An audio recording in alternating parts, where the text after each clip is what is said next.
Morning, everybody. I am on my solo dolo this morning. As you can see, I have no evidence that anybody will be joining me. So, I am going to need some faithful people to jump into the Discord to conduct the show with me today. I can definitely run through, lest we forget, I can definitely run through the headlines and whatnot. But for the topic of the day, I would definitely need some stand-in hosts. So whoever is willing, whoever has the bandwidth, jump on the Discord, I will be very, very appreciative. I'm getting some notes in here. Am I on the wrong page on the live? I think I am. Okay, let me see. All right, let's see who is in the chat. Someone's in the chat. Good morning, Timmy. Good morning, Amy Snow Globe. Good morning, Sarah. Good morning, Priz. Good morning, Ghana Greatness. Good morning, Drew. Or I should say Drew Dogs. Good morning, Charles Mack. Good morning, Abimi. Good morning, Dr. Amani. Good morning, Christy. Good morning, Mr. Ashlows. Dr. Amani, have you gotten better yet? Good morning, Davina. Davina, how is your little bubs? Good morning, Abby Apia. Good morning, TT. Good morning, Curtis Jackson. Good morning, Brickavelli. Good morning, Easy Bambino. Good morning, TJ. Good morning, Aqua. Mandy, Aqua. Good morning, Christy. Good morning, Stacy. Good morning, Evil Killy. Interesting. Wait, no one's here. Good morning, G7. Good morning, Mirad Semra. Mirad, you can join me on Discord so we can talk about that thing that we were talking about. It's the perfect time. Ain't nobody here. Good morning, Crucial J. All right, then. Before I start, lest we forget,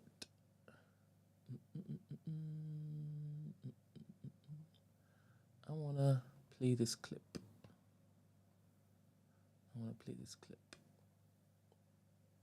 This was sent in by Rachel, and it was a suggestion for topic of the day. I think it's quite interesting. Let's see what it says. Take for granted how much... Let's restart this.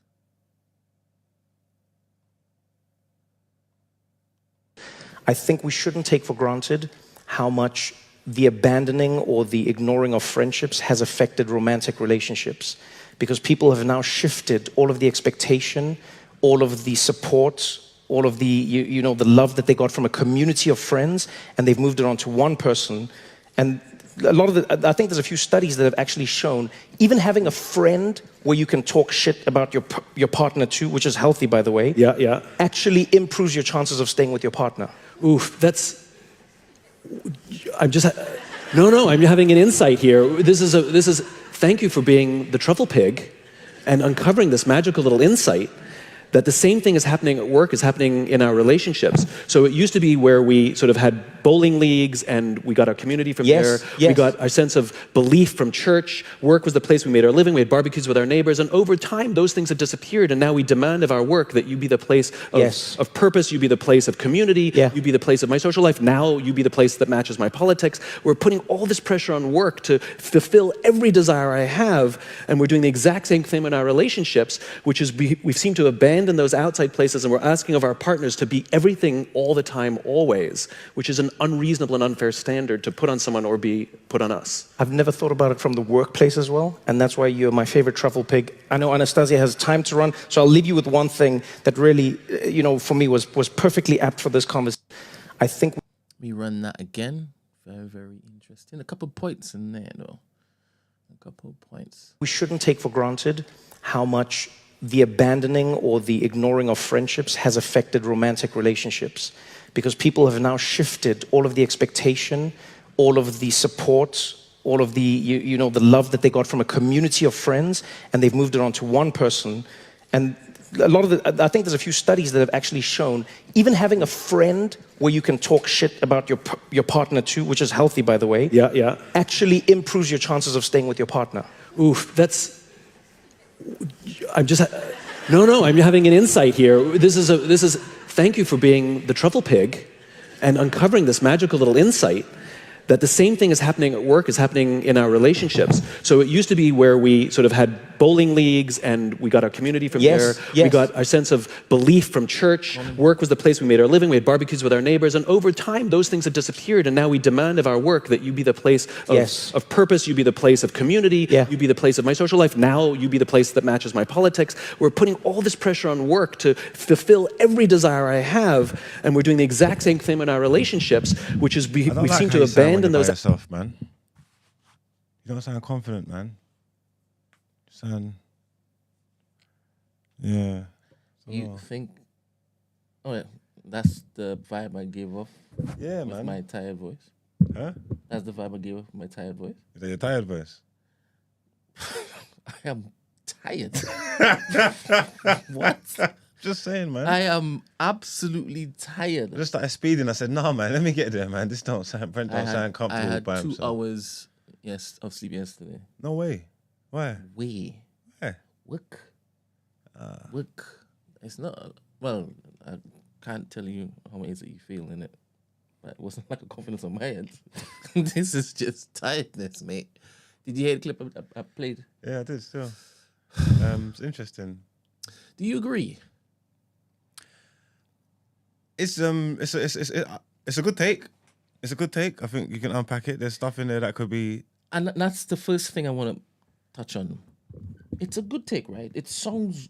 There's something. There's something. There's bones in there. There's bones in there to unpick. Do you believe that we are bombarded with things, good takes like these on X? I'm not saying that they're legit, but they sound legit. Like there's strings there you could possibly follow to be like, this might be a thing. Slightly, it's better than the nonsense takes. That was all right. What did you agree with more? That because he followed up the point. He said he was talking. Trevor Noah was talking about relationships, and then my man brought it to work, innit? What do you think? What do you think made more sense, or was more relatable, the work thing or the relationship? Let me just focus on that first take. Okay, I just suggested that social media is full of the things that sound like they could be legit, right? Now, if I've just lent heavily into this being legit and decided, let me look at how it is I, talk to my best friend about my wife. Because that's one of the things that he said. I mean, talking ish about your partner to your best friend keeps the relationship strong. That's what I'm trying to say. So there's a lot to unpack in there. I know. Do you agree with that? Firstly, you need to see what side of the aisle you're on. Firstly, do I agree with that? There's lots that you could go with there, but the first that you need to see is: do you agree with that statement? Basically, it's suggesting a place to vent, right? Yeah. Not keeping it in, having somebody to basically offload on, right? Yeah. But doesn't it? There's other mediums where you can do that. Which is? You can go to your priest. You can go to your psychiatrist. Can you go to your priest? I've never been to a priest before. And I believe that if you've got a relationship is it just like a pastor? Counsel, yeah, pastor. Because pastor, in my head, a priest is pastor. Same thing. You know what I meant? That's what I meant. No, I'm not trying to basically. No. No. Because I do believe that there are Catholics who would still go to their quote unquote preach for counseling, marriage counseling and whatnot. I don't know. I'm not a Catholic. I don't know. But that whole cubicle where you sit there and there's separated by a little lattice type window, and then there is the priest, and then you basically say your sins and whatnot. I don't know if that's the forum. That's not the vibe. That's confessions. But I'm saying I don't know. I don't know. Maybe my family's different. I've seen people in my family have like relationships with the church and stuff like that, and they will go to their people for counsel. Like it's not like confession. Yeah. They're putting the words to it. They're talking about everything. That's their spiritual. Yeah. Guide, her beacon. You get what I'm trying to say? So, and obviously all that stuff, relationships, whatever it may be, whatever problems they got, they be doing it. Yeah. What I'm trying to say is, anyway, I had to change how I introduce the show if I'm just the only person. It's still bugging me that you think that I was like confidence. But never mind, go. But the point I'm making is because obviously say that you're friends, your best friends, right? But humans are humans, isn't it? You know what I'm trying to say? Like, and some people will let you down, some people can't be trusted. I don't know whether it's a good advice to be telling people to just tell people your business and your problems. Obviously, it's nice to find people you can trust in that. But what I'm trying to say is, say like if you go to the psychiatrist and you sit down and you have a place where you vent every week or every other week or once a month, that's foolproof, innit? Yeah. I don't know if can it not serve the same purpose? Whereas your friend can be chatting your business, like your friend is your best friend, but your best friend's got a best friend as well. You know what I'm trying to say? That they trust, so that information could go somewhere else. Yeah. Like, ain't there more like foolproof mediums to get your shit off rather than just sitting there chatting shit about your relationship to your brethren? Yeah. All right. I don't know if it is that you're presenting the counter to my position, which is, because I'm taking my position, which is it's good to basically vent to your thing. You're taking the other part, right? Side, right? Secretly. Let's just say we are. Yeah. I don't know if it is that aligned with what you truly believe. No, I'm not gonna lie, because again, it's because it's an individual case scenario, and like I said, you can't trust people, innit? Like if your friends and your relationship, if your friend's foolproof and your relationship's watertight, and you know like you'll jump off a bridge for this person, then maybe cool, but you can't trust people, so it might not be foolproof. So I get where you're coming from, where it might be good to talk to your friends, but sometimes that's why people keep their cards close to their chest and that, because it's like, what if you let me down? Like, you know what I'm trying to say? Like, what if you betray my trust? What if you, like, that's not foolproof. Like, I get it, like, yeah, venting and that, but like, I'm not even saying I don't know. All right. So in your stance, you were just looking at that particular. They might go and tell what I say to them to another person, right? Or to my partner. I don't know. Just basically just betray my trust in some way, shape, or form. All right. So we've moved past it just being therapeutic to basically offload. And you've said, no, the reason why I might not do it is because I don't know if I could trust them with this information. Yeah. And his premise was, this will benefit the relationship I have with my wife. All right, so... Sorry to cut you. Go on. Say we've got a circle of friends, mixed friends, relationships. There's a few relationships together, and we're friends and whatnot. And I confide in you, but remember, we're the group and we're the friends, and then somehow something slips out to your other friend that you confide, and then the circle information finds out, and then my gal finds out. Yeah. So the circle knows now, and my gal finds out that everybody knows because I told you. Yeah. Like, that ain't working for me. Like, there is scenarios where this could not work for me. All right, so let me instead ask you to only insert somebody that you trust. Do not look to entertain somebody that you won't, because I think this falls into those parameters. Okay. Then that's too easy, though. What's too easy? Because if you trust them, then yeah. So it's good for you. Yeah, I think you need to have. I think if it's something that you can trust, in our scenario, this is foolproof. There's nothing going on. Yes. Having a place where you can vent would be cool. And is it also because that person might basically give you good counsel, or tell you when you're chatting rubbish, and when you should consider such and such? Because sometimes we're just laser focused on how we feel, how we are treated in the relationship. And we don't care about what it is that we've done to basically get... Everybody's different. And even when you go to counsel for people, it's going to have to serve your purpose. Everybody wants to be counselled differently. So some people might not want to hear your opinion. Some people might just want to unload. What would you want? Forget about paying to go to a counsellor, right?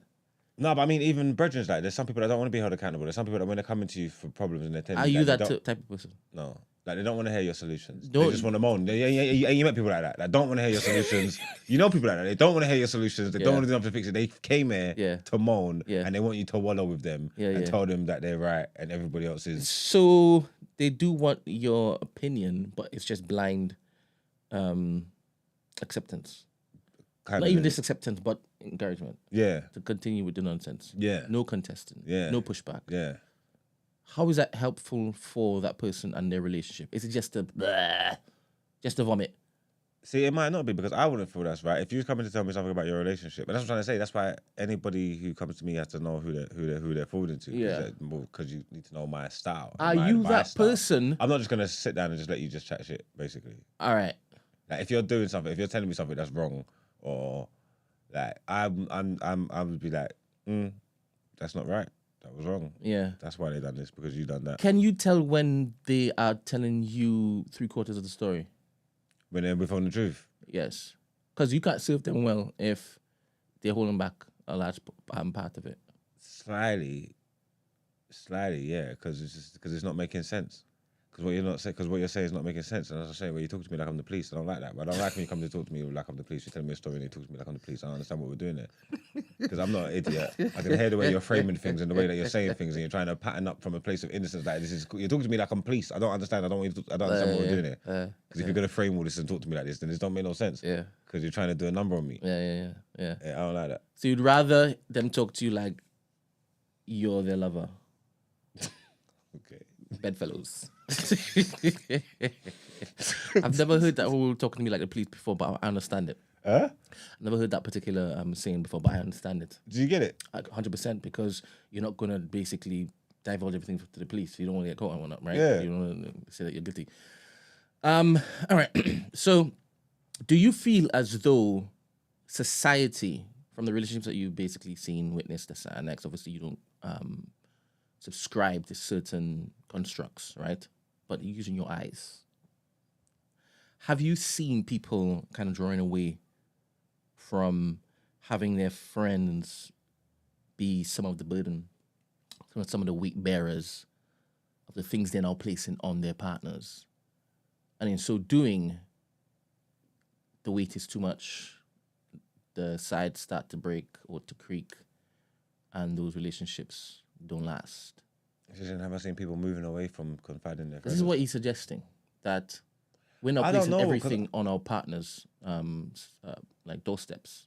I don't know, but society, obviously, we're going through a time where things are changing, and it does feel like things are different. So maybe people don't do the same things, like what he's suggesting, that the same things that people used to do, they're not really doing no more.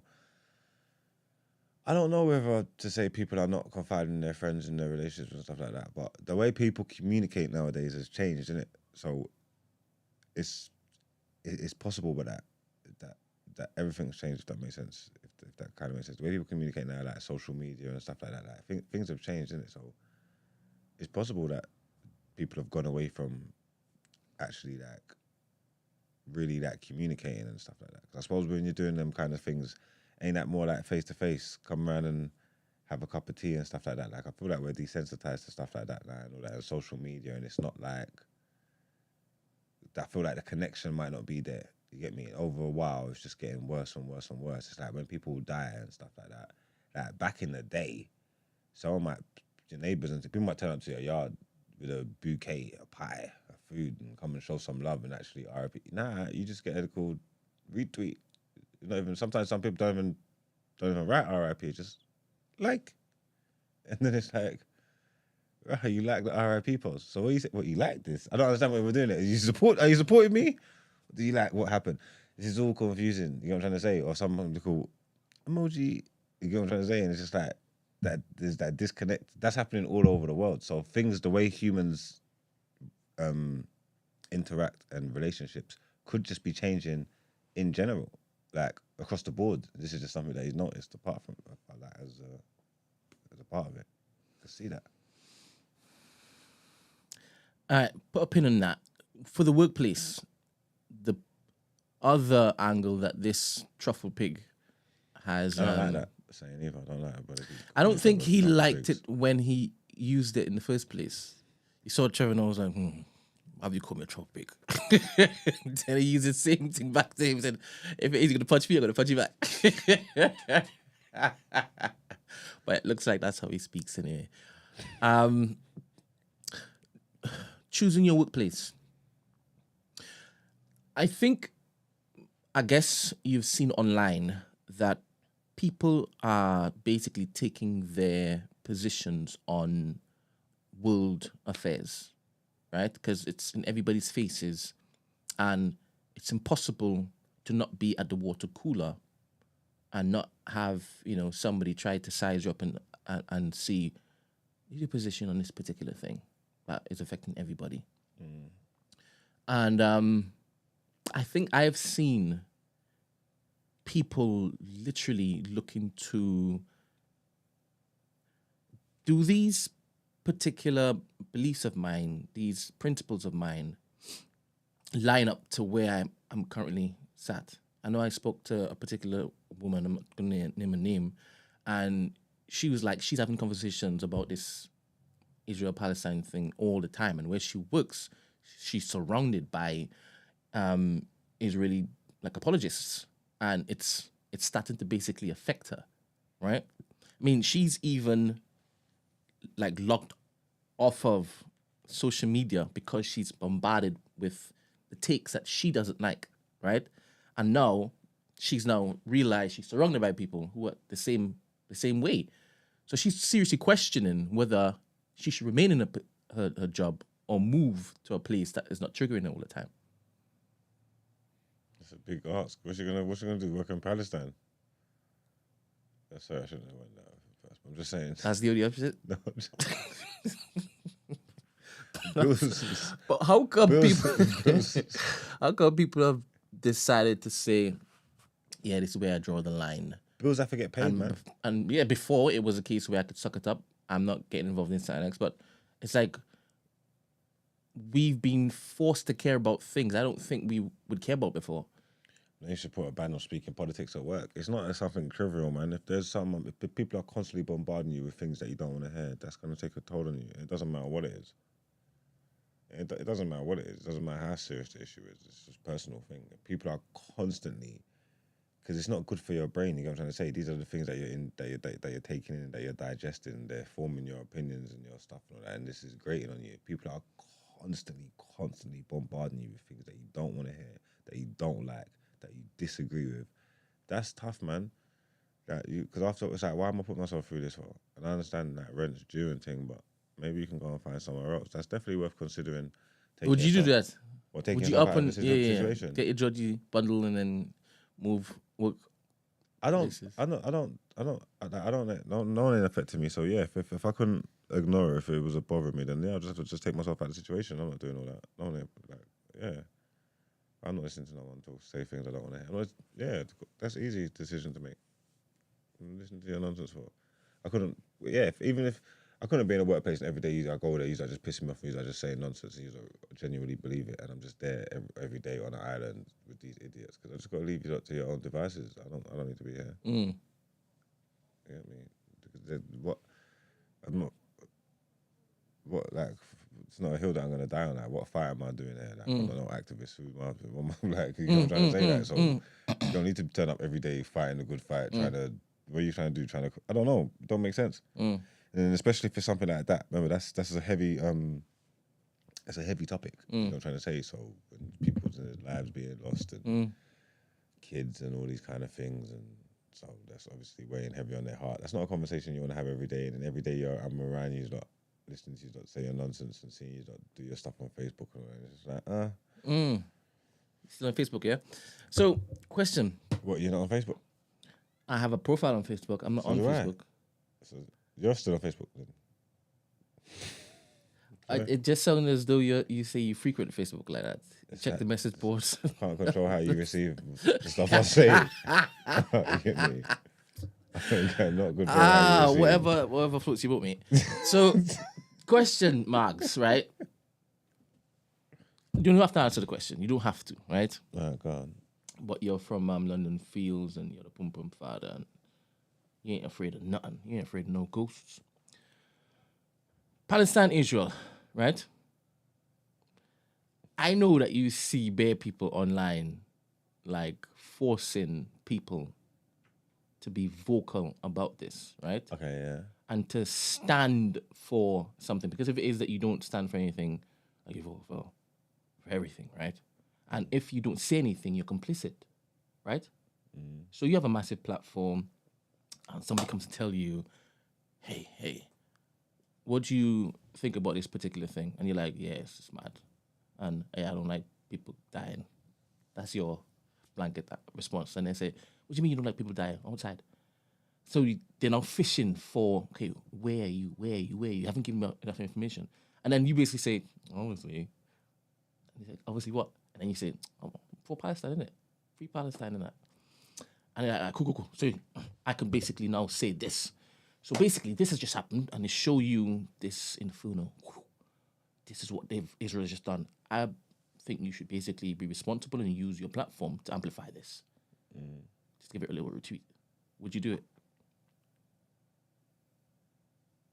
Are you that? This is not on your own volition. This is not because we have covered a topic on TDA and you've organically came to the point where your spirit is boiling and you just want to, right? This is somebody who's just coached you into taking a stance, and then they have now put it to you, yeah, now amplify this. No. Don't you believe that this is wrong, Max? Yeah. So what are we doing here? If it is that you're not amplifying this, like sharing it to the community that basically tunes into what you're doing, people might think that you are for Israel. Why aren't you amplifying it? Even especially seeing as I just told you this. I don't do what I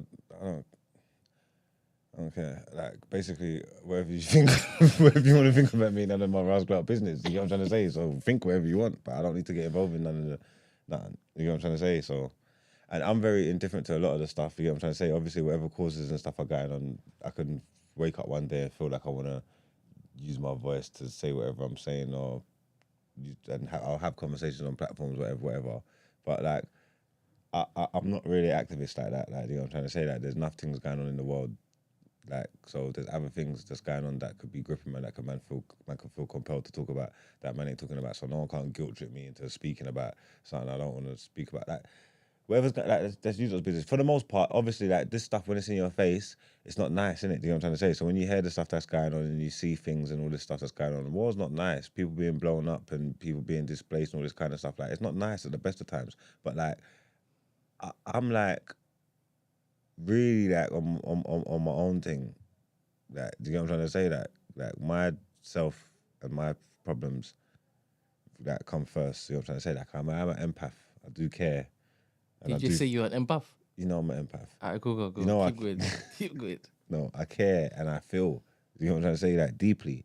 But obviously, also my best interests are always at the forefront of all my decisions.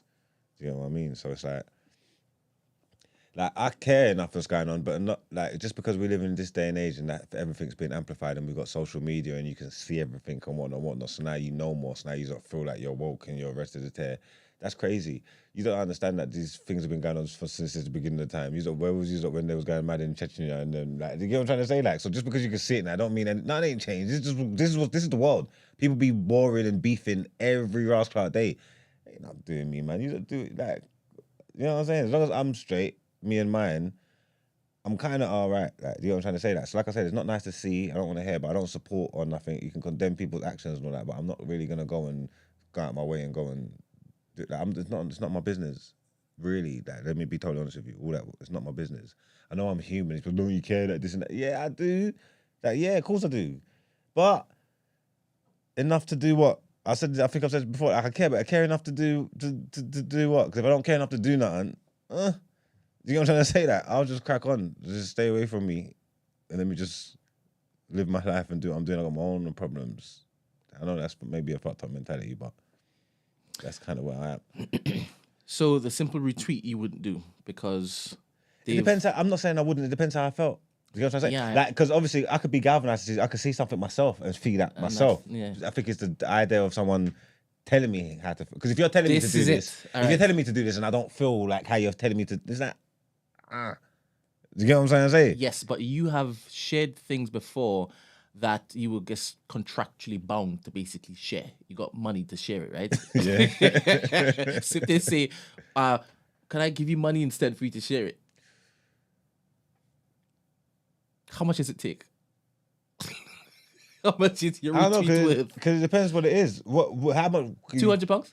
To retweet what?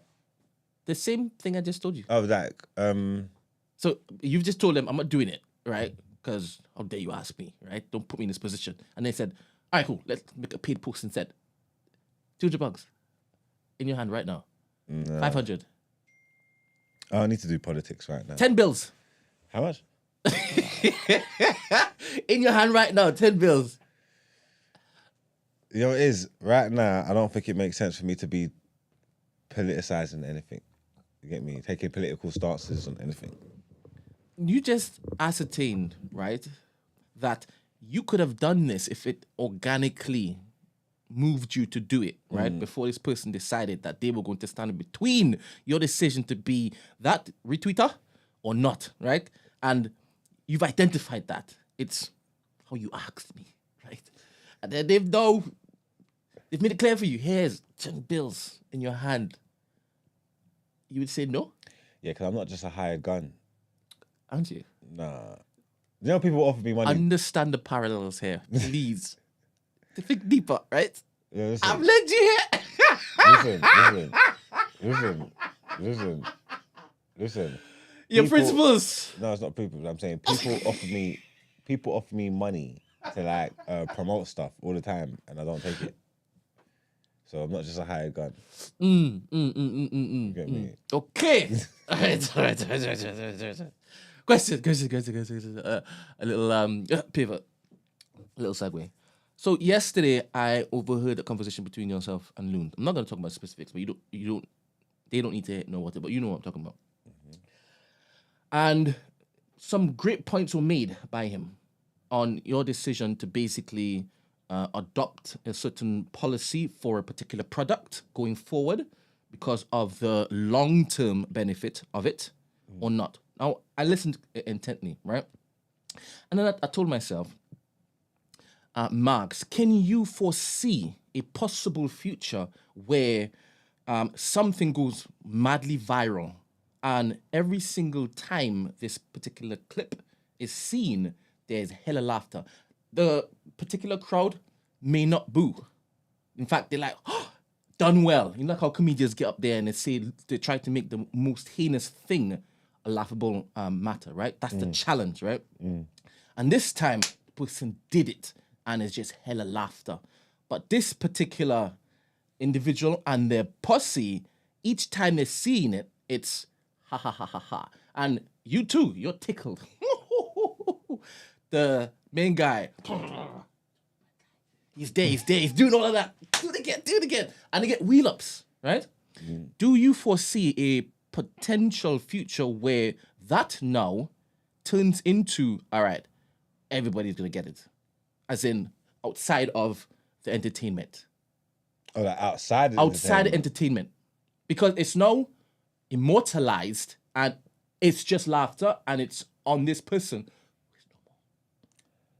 Yeah, but because I'm just one particular scenario what I'm saying, right? There are other arguments to be made 100%. Anything's is participant in anything, right? Now, the makeup, the ingredients of that happening, it could definitely happen, right? Because as it grows, the skill level increases. Let me work, right?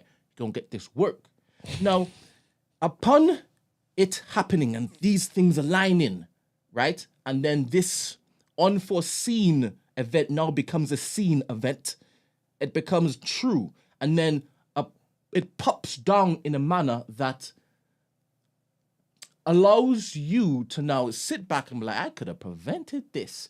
Everything is now popped down. You can't provide anything for anybody anymore, right? And here is this, I told you so. That's just no foresight. That's just being scared. Like I said, the stuff that he said, he did make decent points because when I woke up in the morning, I was saying the same thing to myself that he was saying. But it's not as the day goes and as look at things from different angles. It's like I don't know if that's the hard line to take. Let me take another angle because I thought you would say that, right? Because there's this, how evil killy am I, right? Is this the purest form? Should I be censoring? I understand all of that, right? Because you do say there's no fisticuffs with this product, right? And you weren't standing for any fisticuffs. There have been fisticuffs before, right?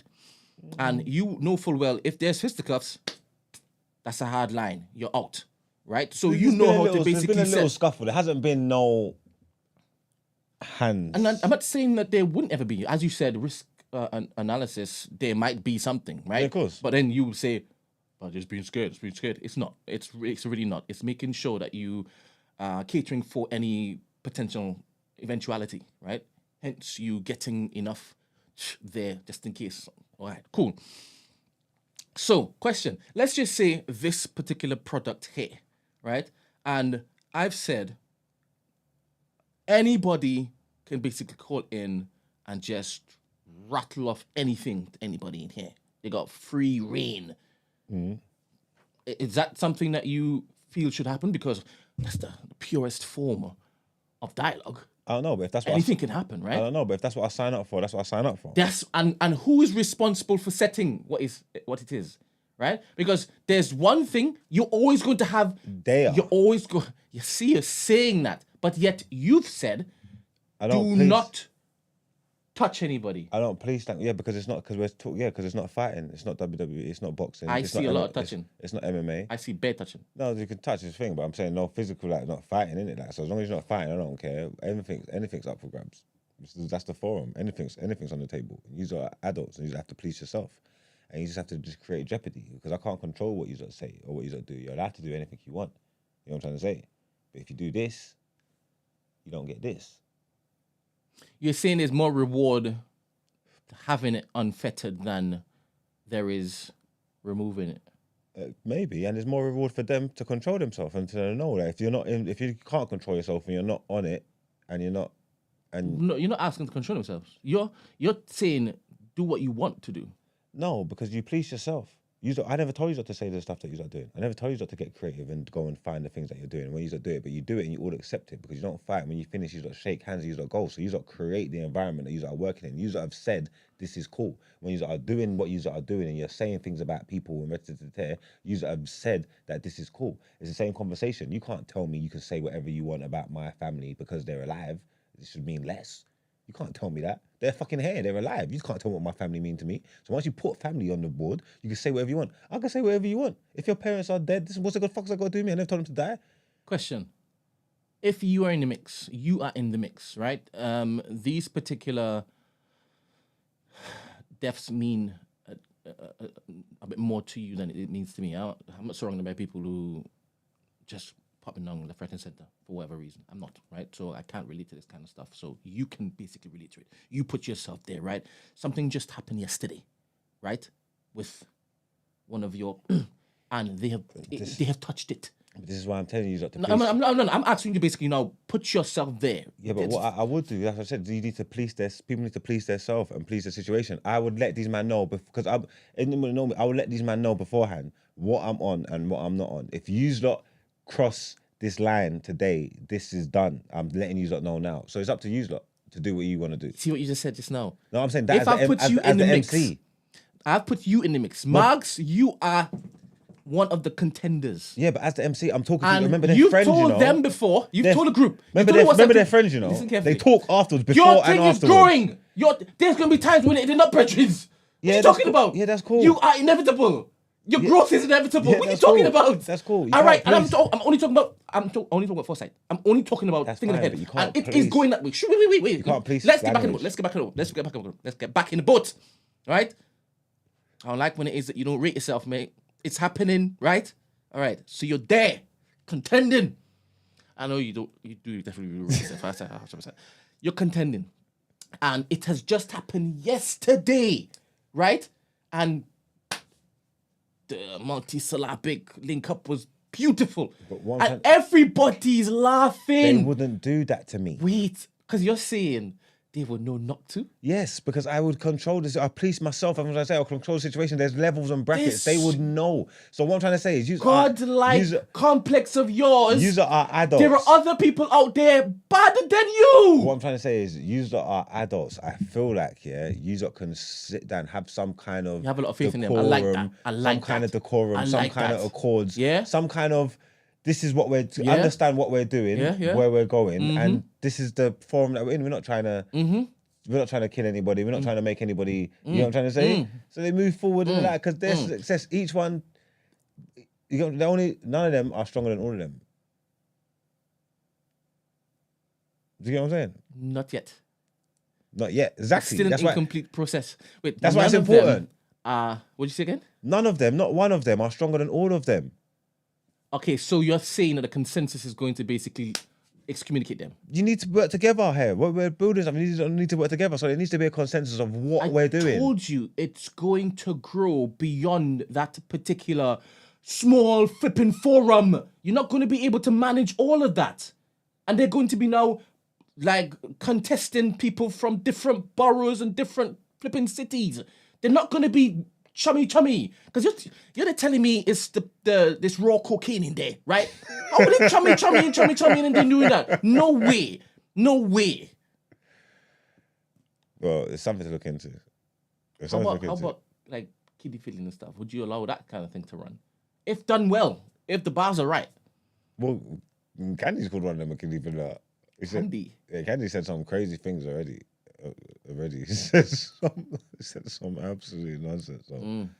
I don't want to. You know what it is. You're right, but I don't want to be policing people's language. And because you've framed it like that. You've decided to frame it like that. So you are opposing yourself because you've placed yourself to be like, I'm the one who's basically censoring. You're not censoring. That's not censoring. How is it censoring? And the thing is, you can't account for that wicked person that just. You can't touch that button. And they thought, I don't need to basically talk to you about this particular thing. Because who's there having conversations about this, the annex?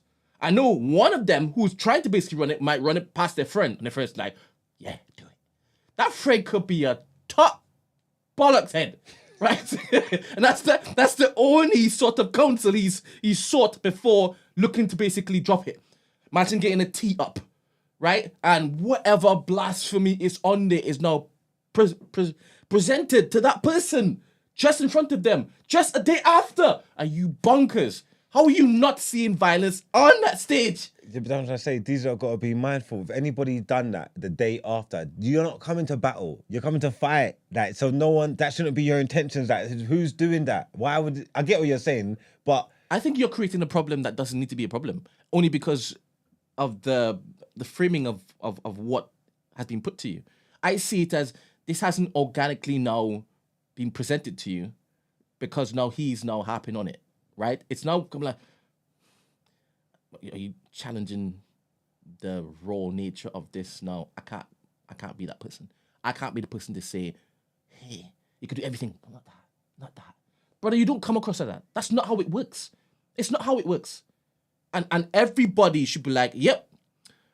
Because there's a whole mafia, Costa Nostra said, hey, no women, no children, right? Yeah. That's what everybody agreed on. I don't think that it was wild what he was saying.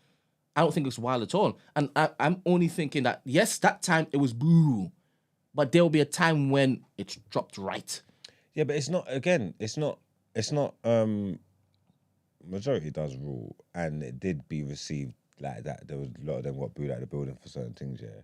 But even within that, and even within people that are messaging me and whatnot, it's not open and shut case. There's people on different sides of the aisle. There's people saying that that there was too much. They need to tone it down. They need to allow it. There's people saying, "Are you stupid? This is what it is. This is the game. This is what they signed up for. This is how it is. This is what we want to see. As long as it's done good, it is what it is."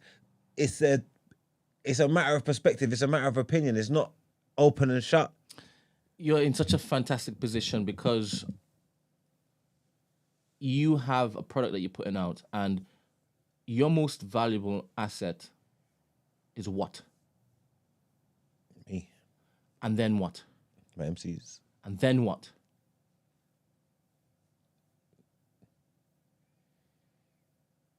Maybe it's definitely my MCs. Then my branding. And then what? We're going after that. I've got nothing left. You've completely just forgotten the people. And they are the most, to me, they're the most valuable piece in this. Because if they say, nah, I'm not a fan of this, and they're telling you they're not supporting because you've crossed the line, everything pops down. Yeah, but these lot learn. All these men that's been booed on stage before one time, they ain't done it again. They're not stupid. They're gonna see that. Even the ones that wasn't, if the next time they're gonna see, okay, cool, that didn't work. They're not going out like that again. Things you're gonna punish somebody for reacting to what they feel is an obscene level of disrespect. You're gonna punish them. You're gonna basically excommunicate them because one of your rules is don't look to mess up what I have here. But you're literally providing the environment for them to mess up. You're providing. It's fertile ground here. Look at you giggling. He's like, yeah. Provocative. It gets the people going. Do you get what I'm trying to say? Trust me, that's what's That's the secret sauce, the secret sauce. This is chaos, man. Chaos. It's volatile, but it's just bubbling on the surface, and that's what you get me. That's what makes the people. Oh my! I don't know, Max. Just know I've done my bit. I've done my bit. No, you know, look, And I take heed into everything people say. Like I said, I think that a lot of the stuff man is saying, there was stuff in there. because you said they were brethren. You just said just now that they're all part of one big family. So why is that family doing that nastiness? Huh? That's the aim Why of is the the game. family doing that nastiness? That's the aim of the game. Now, some distasteful stuff. But like I said, yeah, even like me even wanting to have a conversation with them, from them just seeing it and them experiencing that what happened, they're not doing that again. They're not stupid. Look at you. Hey, you got faith for my little bubs. All right then. No, I'm proud, man. They know, man. They learn on the fly. I said I got to do more talking. They wouldn't do that again. They wouldn't do that again because they're gonna flop. Any of the youths that I was watching that wasn't battling ain't gonna go up there and do that because they can see that it's got to be done in good taste. At least show a certain skill level. Certain times when you're just going to the disrespect to try and get things, It's cute how you're basically suggesting that these youngers are going to basically fall in line by patting themselves up. That's nice. And you're the same person who told me that these youngers these days, they ain't doing the stuff that we used to do. We had rules back then. We had rules back then. Can you imagine? This is different. Much different, isn't it? I run a tight ship. Yep, sure. I run a tight ship over there, and I know what I got. But within the creativity, within the creative space, I'm not trying to police. Look at this. When you frame it like that, it's impossible for you to hear any other sense, my friend. You've literally said, all right, I'm blocking it out. I can't do anything other than what I've basically built for myself, because if I do that, then I am going against myself, the essence of me. And once you do that, my friend, it's just you. You already know what you've done. I wouldn't look to basically put myself in that hole where I can't get out. I've created the hole, me, and I've let myself there. That's what you just done. Yeah, I don't think it's a hole. I don't think any hole's a hole I can't get out of. No. I think any bridge, I'll cross it when I get to it. All right, cool. Morning, everybody. We're going into Lest We Forget.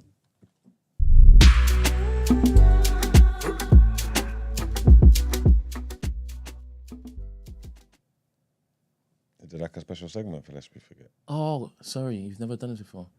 There is a document called Black History Month, the orchestra in the My Drive. Okay.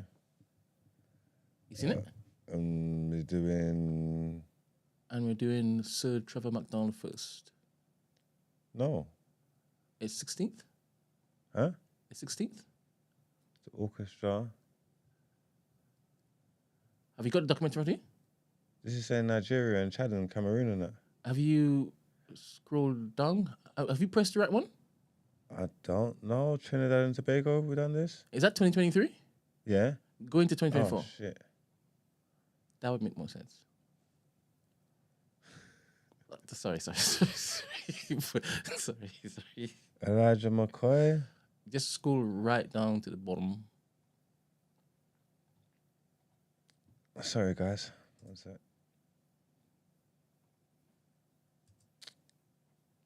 Flipping hell. What, reading? Oh, this is better then, man. What the hell? Are you sure it's there? Let me see what you're looking at.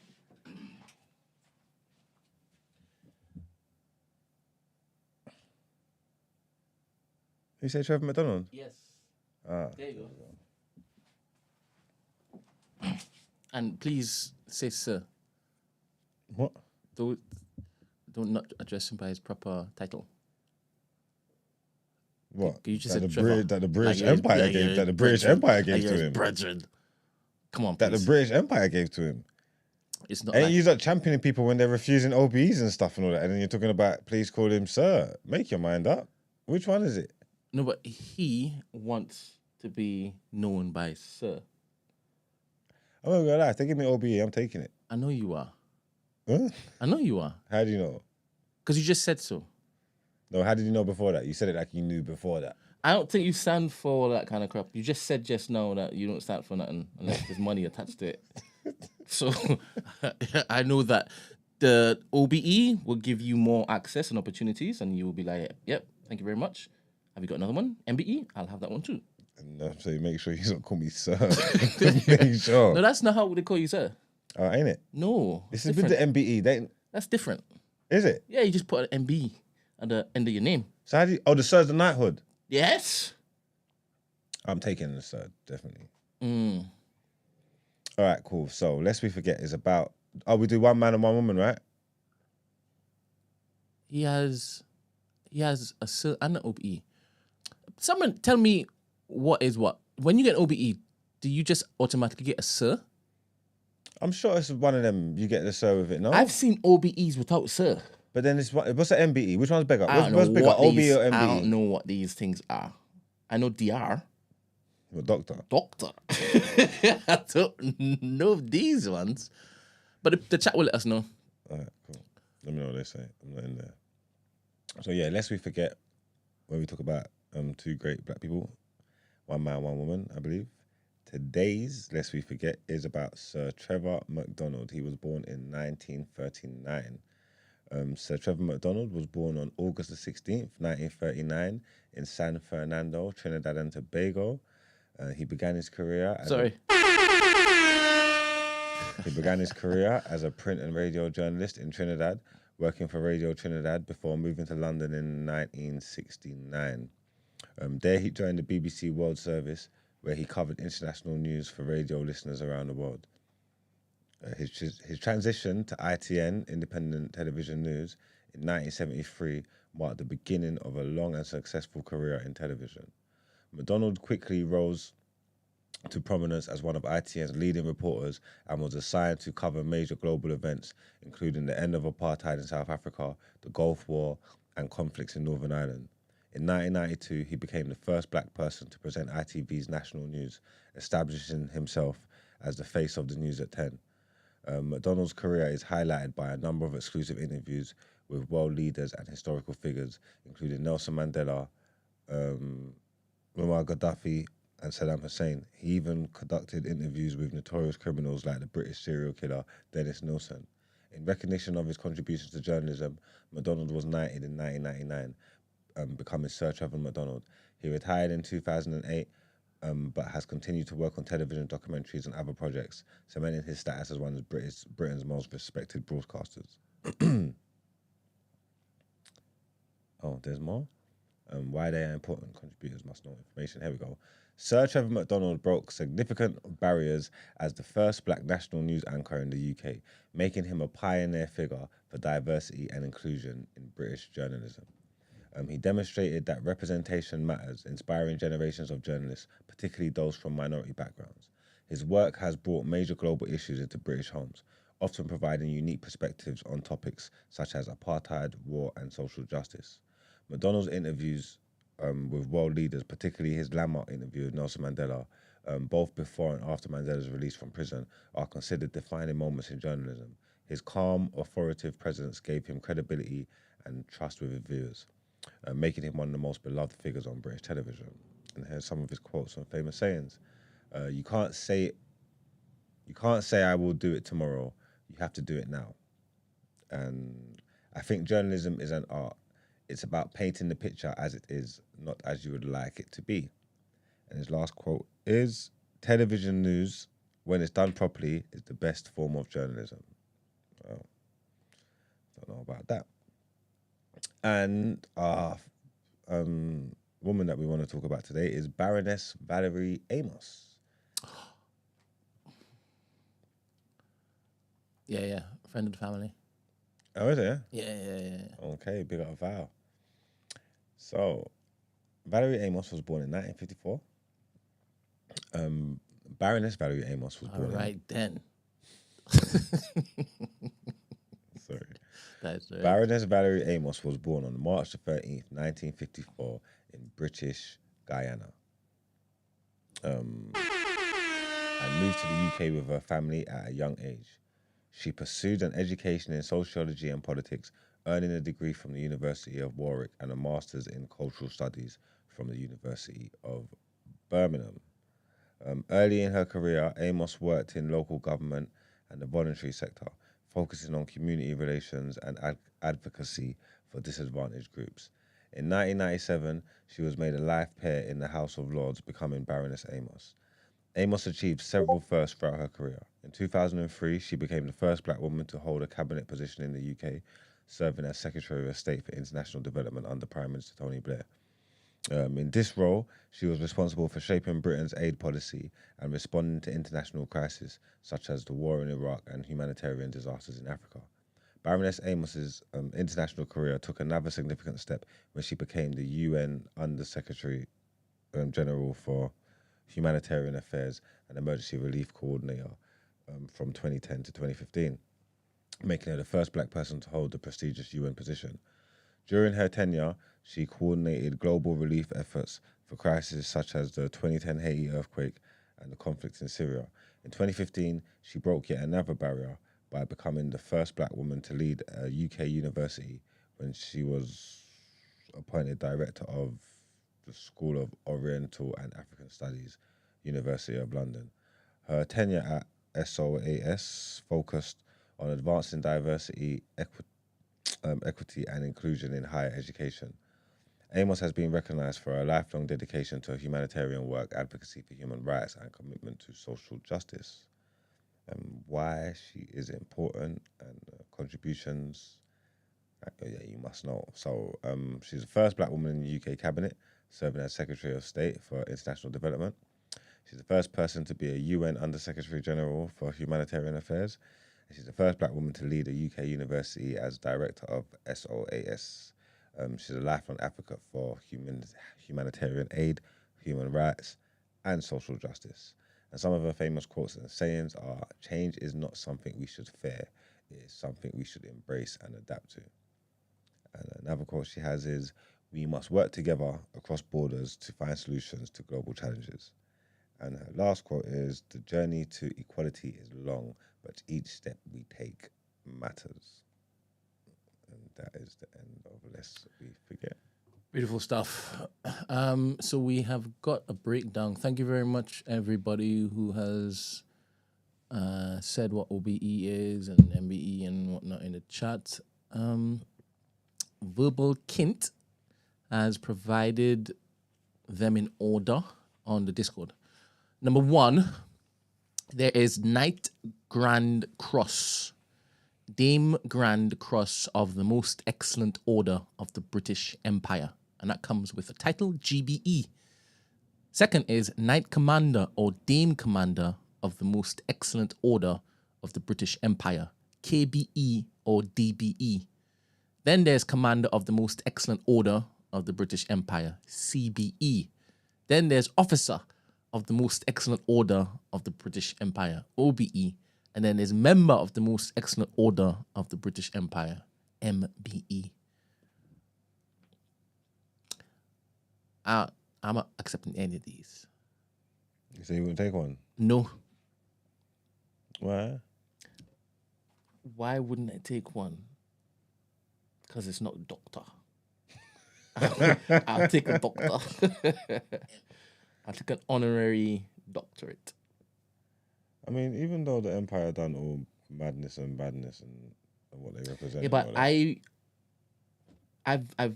grew up being taught what they did, so it's real to me. It's not as though I learned when I was, I don't know, 25 or something, and it's not as real. I'm conditioned to not like it anyway. Yeah, but everybody knows what they did. I think they weren't everybody brought up like that. I don't think everybody has that type of feeling towards them, even though they may know about it. My household was anti-empire, anti, right from the job. The same way how my household was anti-white. No, but I hear though, like you sit down and you do all this stuff and you do all this work. The and damage you is done, bro. I'm sorry. And you contribute towards. Damage is done. What I'm trying to say is you contribute towards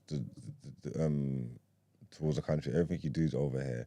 All your taxes is paid. Everything you do is here. Everything that you're doing is here. My house was and then you do some it kind of. It was anti-racist.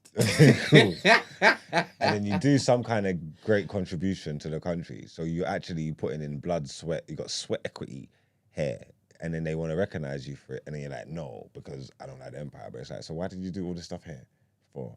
Like, why did you help them anyway? Like, you not acknowledging what you've done doesn't mean you didn't do it, if that makes sense. So it's not saying you're not taking it. Say like but they wanted to honor your commitment to media in the UK and the things that you've done for the global powerhouse that you've built and whatnot for years, or your commitment to stuff like that. Like whether you accept the MBE or not, you've done the commitment that they're talking to you about. Yeah, to the empire. I hear what you're saying, but contributed to it. I still feel as though my principles aren't for sale. Okay. And that's something that I stand for. Do you understand? So I will feel as though I have let down every single person who's poured into me whilst growing up. And also me, I've let myself down. So I can't accept that just because they want to basically give me an award. What? And does it take away from what I've done? No. Of course you don't. All right, so... Well, if you that doesn't take away from what you've done if you take the award, I'm saying.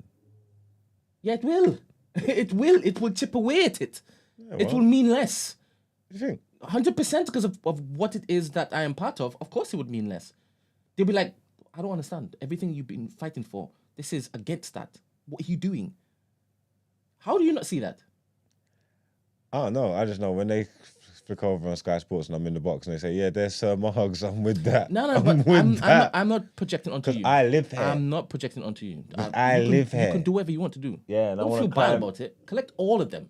Yeah, I want to climb. Like rings. Collect all of them. Like Thanos. I want to climb. I want to climb the ladder. Precisely. So whatever the highest compliments you can give me, Yes. I'm on collecting them. Yes. You know what I'm trying to say? Yes. I'll be Sir. I'll take it. Yeah. I'll take it. And I'll wear it with pride. Yeah, it's fine, man. That's fine. I want all of them. OBE, MBE, CBE. KBE, DBE. That's just DBE, innit? But it's there. Yeah, see? Oh, D Block Europe. Oh, is that what you hear? All right, then. That's what I thought you Collect said. that too. That's what you said, but no. Collect that too. Take them, man. Why not? Because what else you going to do? Unless you're going to leave. If you're going to leave the country, then I hear that. But if you're going to live here and still pay tax and thing, then... Why not? Yeah. All right, let's move on to the headlines. Sorry for all the reading I'm going to be doing today.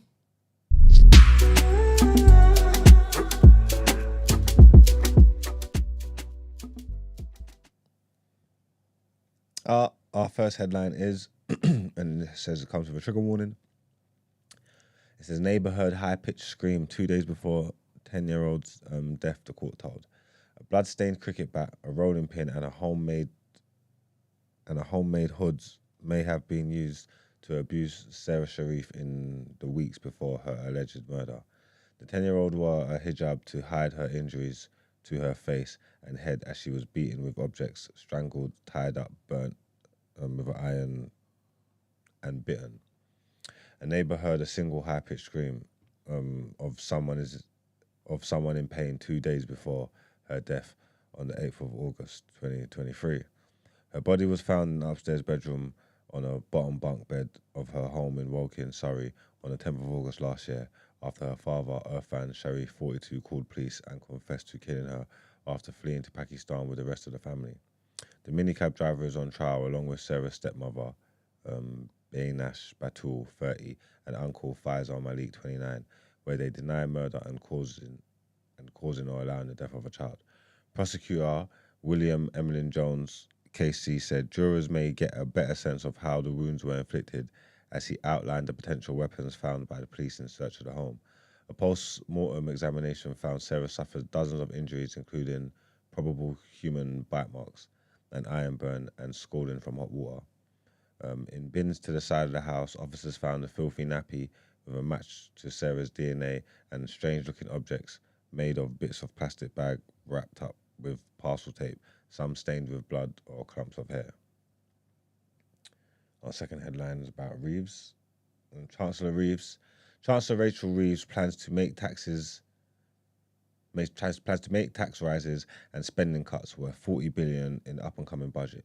She mentioned the $22 billion deficit from the previous government, which only maintains current public services.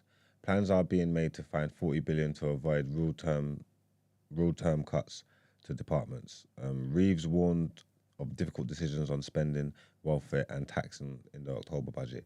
Details will be announced on Wednesday, the 3rd of October. Reeves promised no return to austerity and a boost to government investment for growth. Sir Keir Starmer did not rule out a national insurance increase for employers. Treasury officials are exploring national insurance on employer pension contributions. Employers currently pay national insurance at 13.8% on earnings above £175 per week, but pension contributions are exempt. Labour's 2024 manifesto ruled out raising taxes for working people, national insurance, income tax, and VAT. Reeves clarified that pledge relates to the employee element of the national insurance, not employers. A business group warned that a tax rise could harm economic growth and the hospitality sector. The Prime Minister will not speculate on budget details before the formal announcement. And our last headline in this first segment is about the UK considering EU-style common charging cable. So the UK government is considering whether to require all new electronic devices to use the same type of charging cable. A call for evidence launched in October is asking for views on the benefits of using a particular charging cable, such as USB-C, which is used by many modern devices.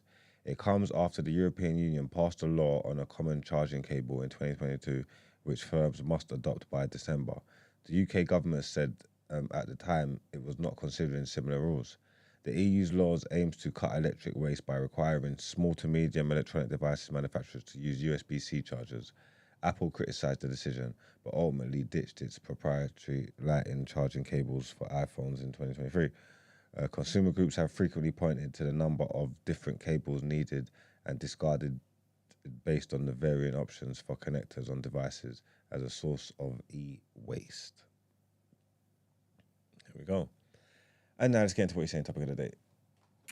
Right.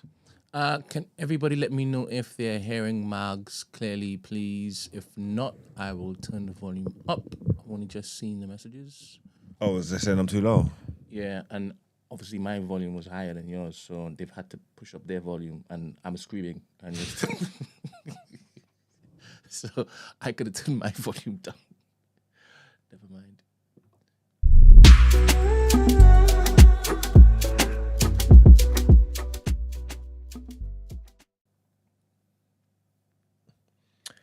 Welcome to What You're Saying, topic of the day. Our topic of the day is obesity. Your type of thing. Up Oh. your lane. Can you remember the first time it is that you actually were like, this is heaven?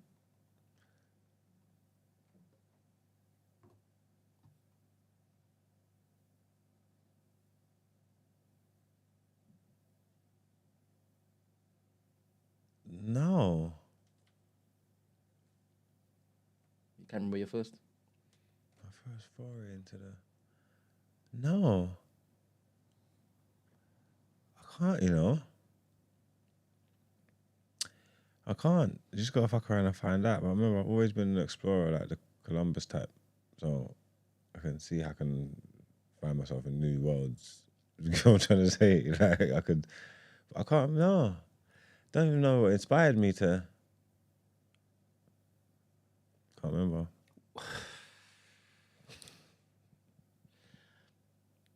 Were you inebriated? Probably not. No. I'm an enthusiast. And there's this thing that exists that suggests that Tin Man, like lean, proper lean men, like fluffy women. You know what it is, yeah? Skinny people, too skinny, because bone on bone Too abrasive. doesn't work. It's like you're trying to start fires. You get me? So slim man prefer women with weight on them, just because it's more comfy. You know what I'm trying to say? I think obese is a stretch. Because obese speaks to like, what's like obese? That's crazy.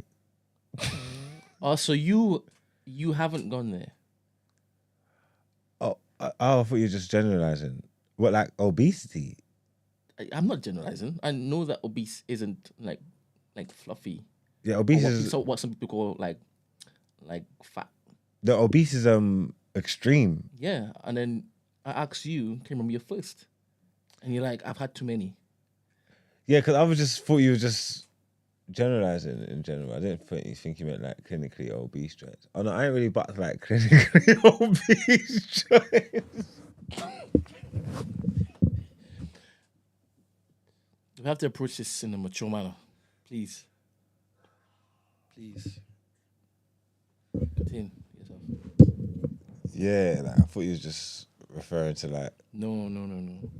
oh yeah, no, then this is not my wheelhouse. This is not. Let's see what the article's saying.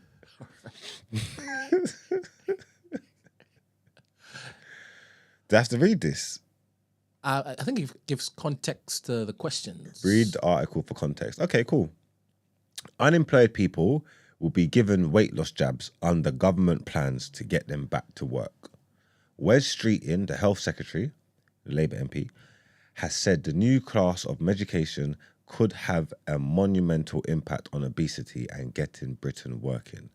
Mr. Streeting has announced a £280 million investment from Lilly, the world's largest pharmaceutical company, in developing new medicines and ways to deliver treatment.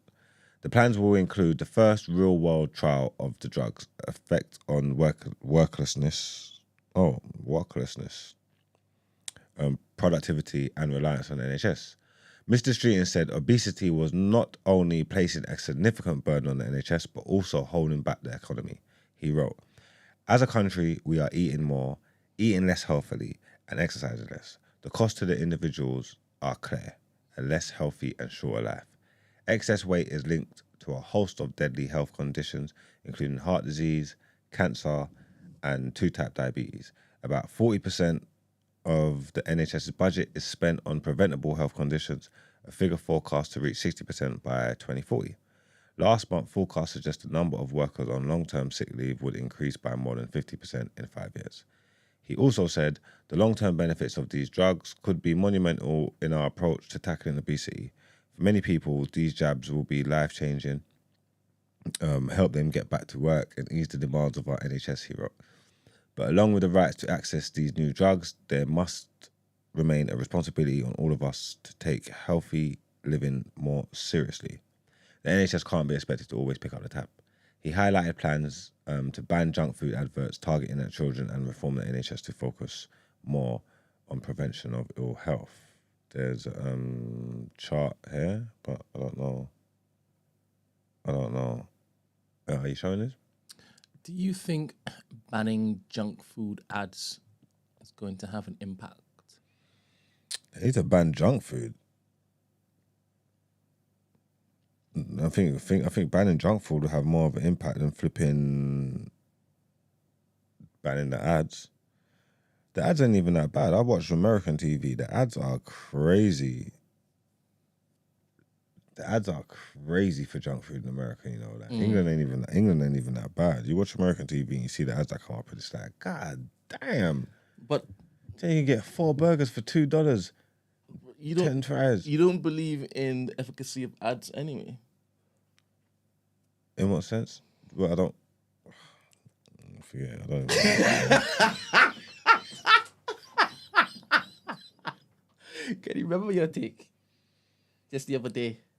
And I said I'll spin the block. What happened with the ad? What advert was it? I don't think we were talking about a specific thing. No, I can't remember what I was saying. This is the trouble, and that's why people should never look to get their blood pressure high.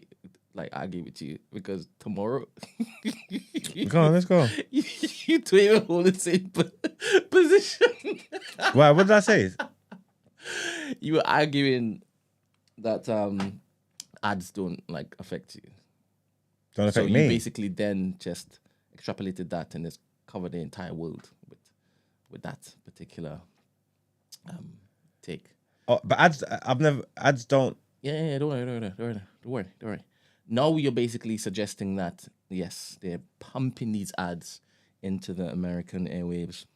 No, I'm saying they just look basically- crazy though. But I did It's say, allowing people to basically say, "Oh, that's nice, I want it." but my first response would speak to that thing. What I said they should ban the junk food, not the ads. Yeah. Because the ads, like, I'm never gonna need 2 burgers. I'm never gonna need 2 burgers and 2 fries for $2. So they could show me that ad all day long. I'm never gonna go and take it. You never eaten 2 for 2 in Sam's? No, I don't need to. I need 2 You've only burgers. eaten 1 burger. I don't need 2 burgers. It's the same thing. Like what them big ones. It's the same, but double up. No, I'm not that greedy. That's what I'm trying to say. This is why I'm never gonna be obese. It's not about being greedy. It's about, can that satisfy your hunger?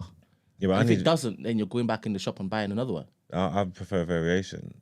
No, okay.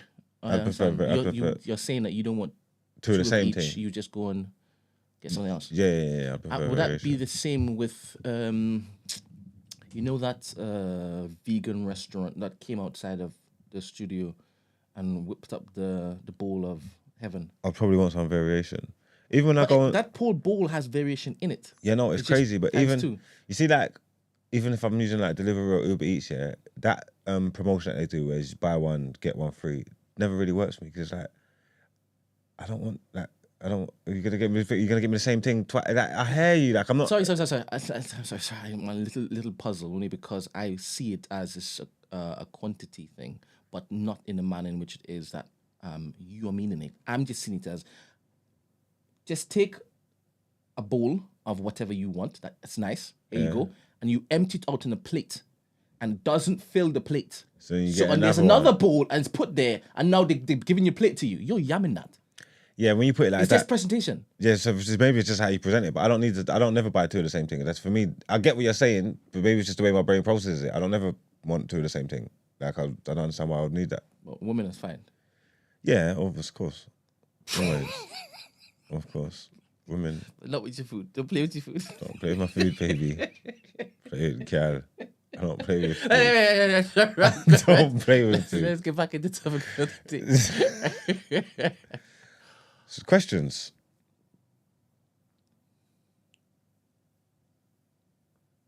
Sorry, Marx is basically reading a note that Emmanuel has put there, but he hasn't separated from the questions bit, so it's a bit puzzling. I understand why you did that. Who, me? Yes. Because it's an instruction you're getting, and you're wondering, should I read this out? But it's now stopped you.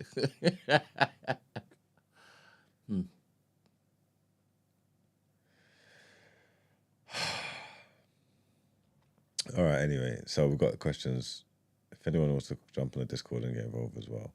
It is just, but are we just going to be talking to obese people? Have we got, like, is this just going to be people to telling obese people what to do? No. Like, Ask the we're talking questions. about, it's referring to obese people because it's saying, what are your thoughts on the jab? Only obese people are going to need the jab. Like, asking whether you take the jab or not is crazy because you don't need the jab. Like, do you get what I mean? This is only for obese people secretly because Would you unless it's take going a to be fat loss jab? Is what, and this still doesn't apply to you. So we're still hypothetically. yeah, 100%. And I'm going to put myself in a suit and pretend I'm that way to answer the question.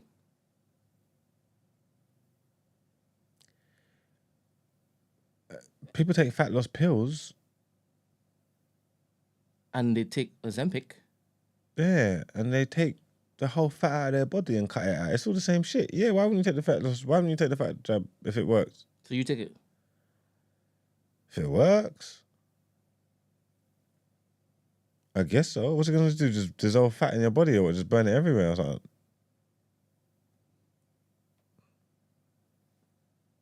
So you're saying if it works, then what's the problem? This is just a solution. Is there any? Would you take? Would you see the jabs different as the pills? Would you take? Would you see the pills with the same disdain? Are you looking at the pills the same way? Oh, you're talking about me? If you're thinking I'm a anti-jabber? I'm just asking what I'm not an anti-jabber. No, I'm saying what would the problem? Like, there's other weight loss means in it. So when you're saying the thoughts on the jab, is it because of the vaccine flow? Is it like anti-jabbing stuff? Is that the problem? Because there's pills. Like, you know what I'm saying? There's probably some drink form you could to get rid of drink, and then I'm saying they cutting the fat out directly. So people are finding different means to get rid of fat. So I'm saying, is the contentious bit here the fact that it's a jab? Maybe it's the side effects. Maybe it's the consequences, the ramifications of losing so much fat all at once. We haven't got no idea of what the side effects are. And again, this is just like anti-vaxxer stuff. The problem is that it's a jab, no? That's the angle you think Imael is looking to basically take with this? Is the government wrong for trying to push this jab? If it genuinely eases the pressure on the NHS and gets those obese people back to work so they can contribute to the company, to the economy and get off welfare. If they was saying the agenda is that they're going to push a pill out, a weight loss pill, is it getting met with the same? Like, is he on it? Like, it's because it's a jab, no? And the government, and we're back again saying that the government's pushing the jab on people and pushing injections on people. It's more anti-vaxxer stuff, isn't it? That's the mindset behind this, no? I don't know what his mindset was. I don't know the angle he's trying to come for. Let's approach both of them. The vaccine was rushed and made quick. I'm going to assume this isn't the same type of situation. I'm guessing they've worked and developed on this fat loss thing. So I guess they know what they're doing. What premise are we working on? That both of them. We'll take the first one first. That it is from an anti-vaxxer point of view. I believe that they will take the jab if it is they care about extending their life. Well, it's easy because being obese is a real issue, and the weight loss and stuff is a real issue. So if you're telling that I can just give you one injection and I'm going to pattern you, surely more people will take it. Again, the problems with the vaccine was it being so rushed and people moving out, they don't know what's in there and whether it's even helping or whatnot. But there's other vaccines that they take that people work, and other medicines that people take and they work and stuff, innit? There's no reason for this to be rushed. This is something that they developed. So what would your excuse be? Not to take it. Yeah, if that makes sense. Have you ever met anybody that loves being obese? That embraces their weight. Yeah, I met people that embrace their weight that like being big. And that's sincere? Sincere? Yes. I can't speak to what's in their heart. Because there was a period of time when, who's that celebrity? She's a singer. Lizzo. And she's now cutting heavy. Have you seen her recently? Mm-mm. And she used to basically, be up in the ads and promoting love yourself, and there's nothing wrong with that message, 100%. But if it's unhealthy, then you're loving yourself to the grave, right? And it looks like she's now done a 180. I'm not saying that she isn't still saying love yourself, but the message that she was putting out before, again, I'm just playing devil's advocate here. The message she was putting out before was encouraging obese women to basically keep themselves in this particular state. And that is detrimental in the long run, right? And online, you had a lot of these particular women getting deals and stuff, quote unquote bags, in order to promote this particular unhealthy message. And other people were saying that's unhealthy. I know a lot of them are fat phobic, 100%. 100%, I'm not denying that. But it was a bit cheeky for Lizzo to now spin the block to say, I'm now shedding all of that. Everything that you once knew me as, it's now put in question because I'm shedding all of it. So for those people, they may not want to basically take the jab because they love how they are, and they don't see anything wrong with it. But there's nothing. Obviously, there's nothing wrong with being body positive and loving yourself and all that. But if you're talking we're talking health risk, then that's totally different. So you do believe that every single obese person would jump to this? And I think that there's an argument there, 100%. I think that they would if they can see the results and there are no side effects. I even believe that even if there are side effects, they might be like, I'll take them. Yeah, if they're clinically obese and it's real and it's real health problems and your lifespan shortening, and you can save yourself without even having to exercise and that, surely you take that. I think they would take it, but that's just me. I've never lived in their clothes. I'll jump on.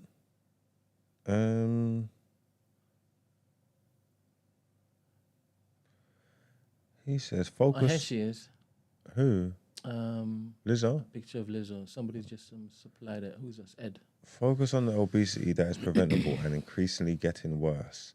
As a country, in the last 30 years, middle-aged Brits are a stone heavier. What should we do about it if you feel the jab isn't acceptable? Is it old Lizzo? This is new Lizzo. Oh. So what was she like before? She was bigger than this before. God damn. She looks She must lovely, have innit? been huge. She looks very lovely. Yeah, she looks good still. She looks all right. Big up her, man. Straight. Has she got back, though? Of course. It's not, of course. There's big things with no shape. Is it? I tough. wouldn't know. It's tough. Is it? Must be. If you're a big cat and you got bad shape, fuck it out. Pick a struggle. Let's remember on topic. Mm? Let's remember on topic. Well, what he was asking is, what does he want us to do about it? Is it our place? Should we have to police people's weight? Talk about what should we do about it. What do you mean, what should we do about it? Why are you focusing? Why don't you face your front? Why are you worried about other people's weight for? Wait, man, Everybody. Or is weight affecting society? They're saying what? Because people are... Work. I think that's the starting point. It's not what was suggested that they're going to look to get back into work. Unemployment's high because people are overweight. That's what you're putting it down to. No one don't want to work because they're fat. I feel like that's a cop-out as well. That sounds crazy. That don't even sound like it's real. That don't even sound like it's real. You're making it out like there's flipping trailer loads of flipping obese people just walking through the streets of London or England. Like, the economy's suffering. No one ain't working because everybody's fat. That's what they're telling us. This is the verse that they're going with. You don't think there's a connection?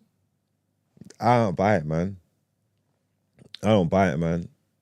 And you can say it all you want. Everybody, all this stuff with this media and this PR when they want to put their agendas out there and all that and start telling us what's happening and start telling us, and then they say it to us enough until we start to believe their nonsense, and then we start to believe their nonsense and behave a certain way, and then it becomes true. They're gonna make us fat.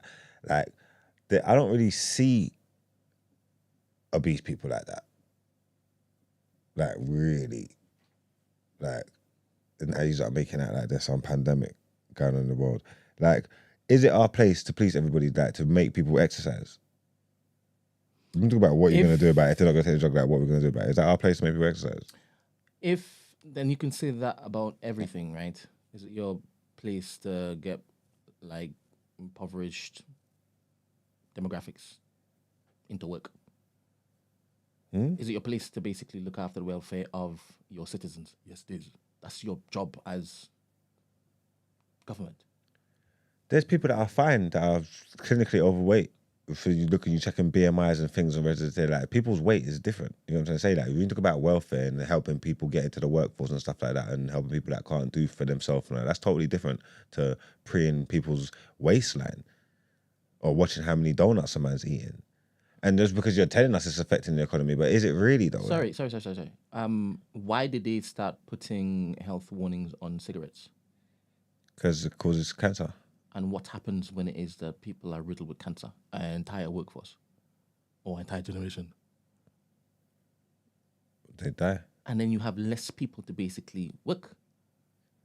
I hear what you're saying, but where was these fat people dying? What are you talking about? Just because you don't know the stats doesn't mean it doesn't exist. And they massage the stats. They're cooking the books. Have So you why- seen? sorry, have what you is- seen an input? Have you seen an influx in large people in the last 10 years? Do you notice more bigger people walking around? To be honest, I walked up my studio this morning Yeah. and I saw an obese. You asked me a question, but I'll answer your question. All right, go on. I saw an obese, 7-year-old girl. To be honest, I know who she is because she lives down the road. She lives down the road. Do you understand? And every single time I see her, right, and I stop to talk to her, she's always wheezing. And if I can vote for less junk food being put on advertisements, brother, I'll do that for this one. I'll do it for her. I'll do it for her.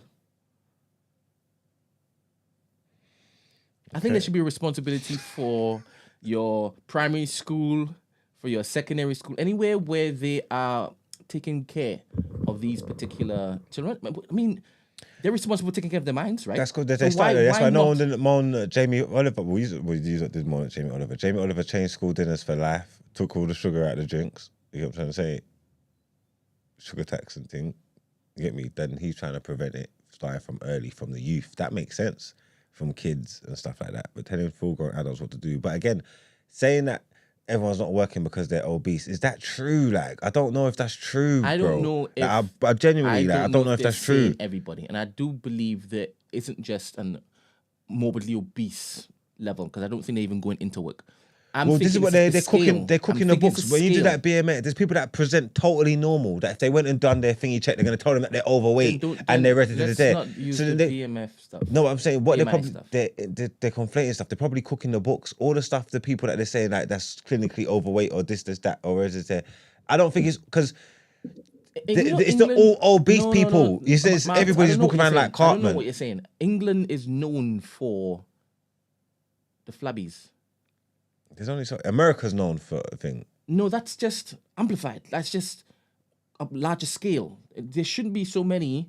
There shouldn't even be a culture of obesity. Are you saying in the In number this of country, the number because of obese to the amount of people in the country? You're saying it's higher. 100%. But in we relevant. know this, and a lot of it, yes, it's to do with not just bare bellies, but they drink a lot and they basically consume a lot of junk food. It's a thing in Britain. Let me see if Britain is And the Britain. cafes and the workmen who are whistling and they're seeing their jockey shorts when they bend over. It's a thing. It's not a thing. I think it's a thing.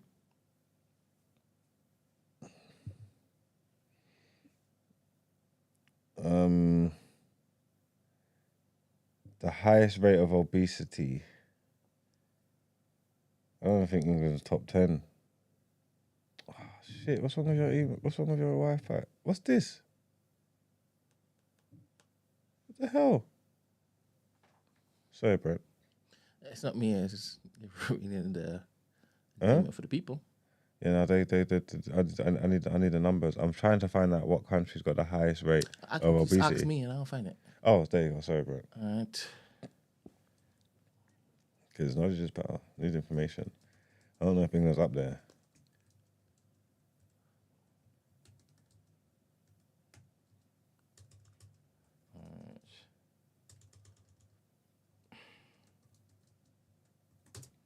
Okay. You have Nauru, Nauru. Don't know how to pronounce that, but it's a small island in the Pacific, and obesity rate is over 600. Not 600, 60%. 60% of the people that are obese. Over 60. The whole country. That's crazy. Then it's Cook Islands, obesity rate 55%. Yeah. Another small island. Then there's Palau or Palau, around 55%. Another Pacific island, right? Then is the United States, which is around 42%. That's crazy. America's got 300 and something million people in it, and 42% of them are obese. Yep. Then there's Saudi Arabia. Is it? Yep. Then Kuwait. Okay. Then Egypt. I didn't know that. Then Mexico. Then Qatar. Then New Zealand. Okay. See, England's not even top 10, bro. Come on. I said, calm down, calm down. See, they're cooking the books, man. They're moving like this is it's not a thing, man. Let's see. All right. The UK has a relatively high obesity rate compared to its many size. countries, Oh. and it's approximately 28%. Overweight and obesity combined is 63%. My friend, these are big numbers. Overweight, see, we just done that thing. We've seen that. Don't say No, BMI. no, no, Don't say no. BMI. Don't do the overweight God damn one. it! Don't say BMI. Because I can see what you're saying. You're using the eye test. You're using the eye test. You'll be all right. But it matters. It's the health. It's the health. Okay, but just obese is 28%. So And that's you didn't think it was that high. I didn't. I'm not gonna lie, I didn't. You didn't even think that America was that. I didn't think America was that high. I knew they had a problem. I didn't think it was 42% of the people there. That's Yeah. half. That's half the country. Yes, sir. Yes, sir. That's wild. I suppose for this little small size, 28% is kind of high. But again, I just don't think it's affecting the workforce. Obviously, they're the ones with the numbers, but just because they're telling us, don't mean I have to believe it. I'm just saying, I feel like this is some type of agenda, trying to, because they've got some initiative that they want to push, and maybe the initiative is giving people the jab. I don't know what for. Let me get my conspiracy bag then, because I don't think what they're saying is true. I don't think this is true. I don't think most of the countries are out of work because they're all obese. Like, I'm not saying I see everybody in the world, in the country and that, but like, come on, man. Like, eye test is important, man. Yeah. Yeah, Brent, eye test is important, man. Like, I can't speak to man's health and what's going on and all that, like underneath the hood and all that, like, underneath the bonnet. I don't know, but eye test was not. It's not crazy like that. So maybe there is a real reason why they want to jab people. Yeah. It could be population control again. Yeah. Because it's the underclass. It's the lower classes that's going to be it. It's the unemployed people. They're trying to. It could be population control again. I've seen quite a few upper class fluffy people. Yeah. They indulge. They get to indulge. They do indulge. They do indulge. But that is more of a poverty problem, though. No? Overweightness. I know it might sound crazy because obviously poverty would speak to less of them, but I'm saying Because the type of food they consume, you mean? yeah. Okay. And they eat because they're depressed. Oh, but you just get access to the unhealthy food that's just cheaper. That's what supplies the masses. I think that obesity would be a lower class problem, innit? And they place all these junk food restaurants in those particular areas. Yeah. I'm gonna stop going Greg's, man. Yeah? Yeah? Yeah, secretly. I don't think it's a issue. So did we do a Yeah, we did justice. Let's move on. I was gonna say we didn't even do a poll to ask them whether they would have took the jab or not, man. I just think it's unfair asking anybody if they'll take the jab if no one ain't overweight, because it's just like you're sitting there doing like, no, I'll never take the jab with your six pack. What are we doing here, man? You get what I'm saying? What is that? The doctor has spoken. Dr. Omani says government are too short-sighted. Promoting and facilitating a healthy lifestyle is better, but they want quick money-grabbing results. There you have it. The doctor has spoken. She knows her stuff. She's got a DR at the front of her name. That's why that's important. Dominican Republic.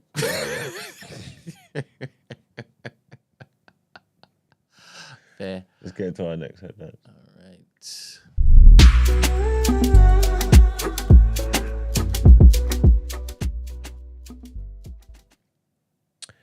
It says there's a new era for Black financial empowerment as a Pentecostal community bank launches. So the Pentecostal Community Bank, the PCB, was launched in London, rebranded from the Pentecostal Credit Union. And the PCB aims to provide greater access to financial services, resilience and economic empowerment for Black Britons. The launch addresses long-standing barriers Black consumers and businesses face in the financial sector. Shane Bowles, CEO of PCB, stated that the rebranding reflects growth and ambition, with plans to offer residential mortgages and current accounts. PCB will continue the legacy of Black-led churches in addressing financial exclusion and promoting the circulation of the Black pound. Elaine Bowers, PCB Head of Marketing and Communications, highlighted the overwhelming success of the launch and the PCB's commitment to business development and community empowerment. Our next headline says Harris and Trump campaign in key states as early voting begins in Georgia. What's this? Oh, the PCB. I want to see if we can get this person on the show. Reach out. This is interesting. Reach out. Vice President Kamala Harris and former President Donald Trump are in battleground states on Tuesday with less than a month left until Election Day. The latest CNN poll of polls average of national polling still finds no clear leader in the race, with an average of 50% of the likely voters supporting Harris and 47% backing Trump. Harris also participated in an hour-long radio town hall hosted by comedian, advocate, and nationally syndicated radio co-host Charlamagne Tha God in Detroit, Michigan on Tuesday. During the interview, she brushed off criticism that she comes off as very scripted, instead saying that would be called discipline. Georgia is shattering its record for early voting turnout on Tuesday. Election officials also said absentee ballots went out by the US Postal Service as scheduled and were not impacted by the hurricanes. More than 5 million ballots have been cast so far across 39 states where data is available. It's just 4 weeks, isn't it? What, until it's done? Just around the corner. Soon. US warns Israel of potential halt to arms transfer if Gaza aid is not distributed. The Biden administration has warned Israel that it faces possible punishment, including the potential stopping of US weapons transfers if it doesn't allow more humanitarian aid into Gaza. Anthony Blinken, the US Secretary of State, wrote to Israel to ease humanitarian suffering in the territory by lifting restrictions on the entry of assistance within 30 days or face unspecified policy implications. The 4-page missive dated 13th of October was sent to Yoav Gallant, the Israel Defense Minister, and Ron Dermer, the Strategic Affairs Minister, and came to light after being posted on social media by Barak Ravid, an Israeli journalist who works for Axios, after apparently being leaked. The Pentagon described the letter as private correspondence and declined to discuss it in detail. And now it is time to pay some bills. Last headline.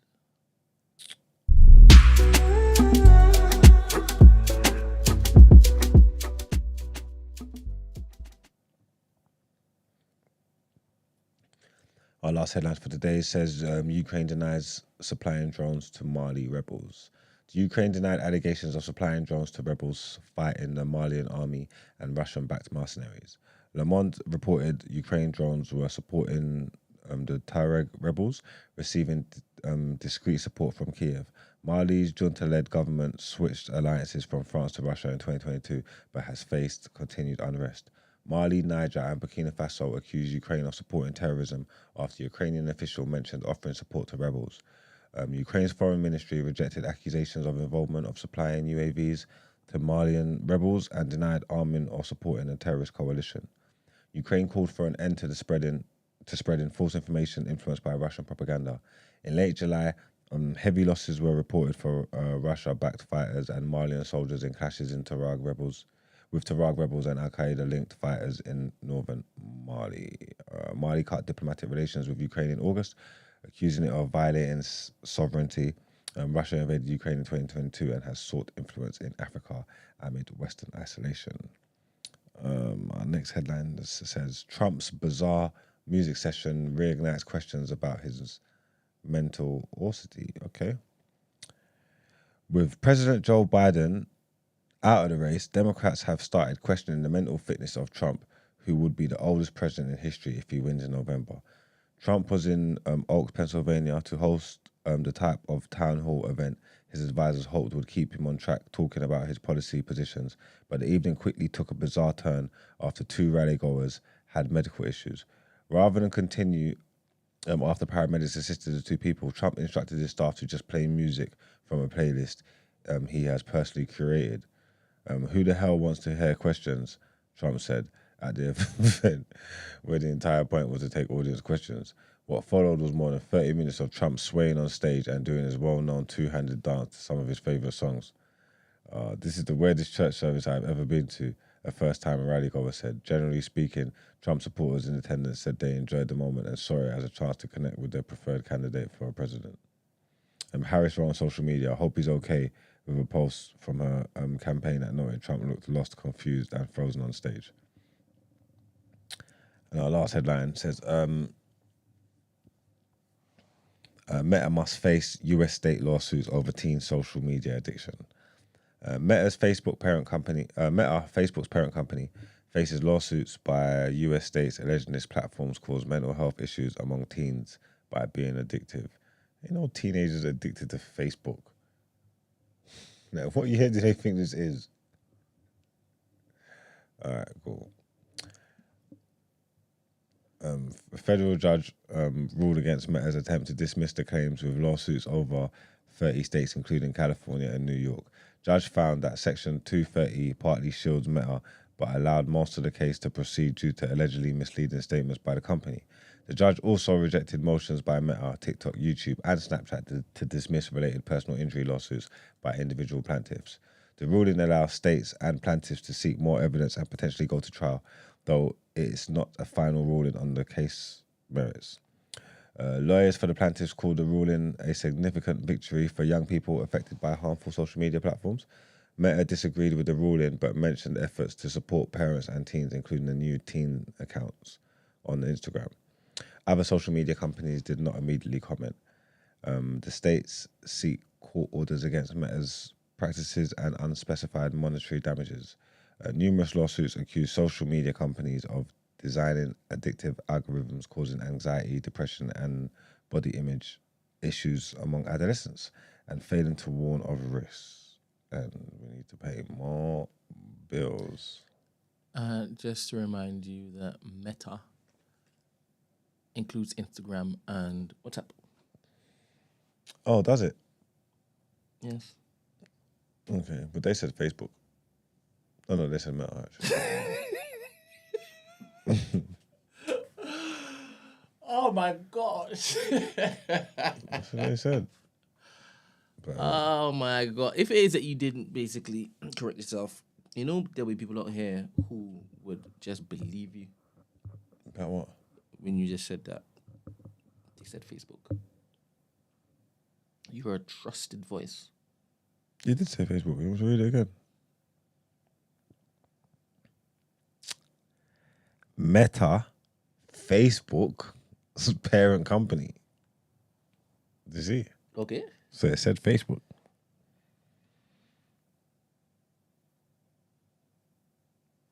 The issue's about being addictive. It said Facebook. So technically, I didn't lie. But that's all right. That's not a lie. I don't think that's a lie. It said Facebook in the story. So that could be, people could read that and take that the wrong way and think that they're talking about Facebook. But I forgot that Meta's Yeah, they everything. bought Instagram and they bought WhatsApp. Okay, yeah. So if you're going to take in Instagram into consideration, then maybe it can be a little bit addictive. Maybe. So small. Oh, yeah. Do you spend most of your time on Instagram, social media wise? Is that the platform of choice for you? Oh, no. Let me check my screen time. You can't give it an eye test? Huh? You can't just say without actually checking. So it's evenly keeled. I don't know, because I don't really know what I use. Instagram the most, yeah. It says Instagram then WhatsApp. Got percentage next to it. It just says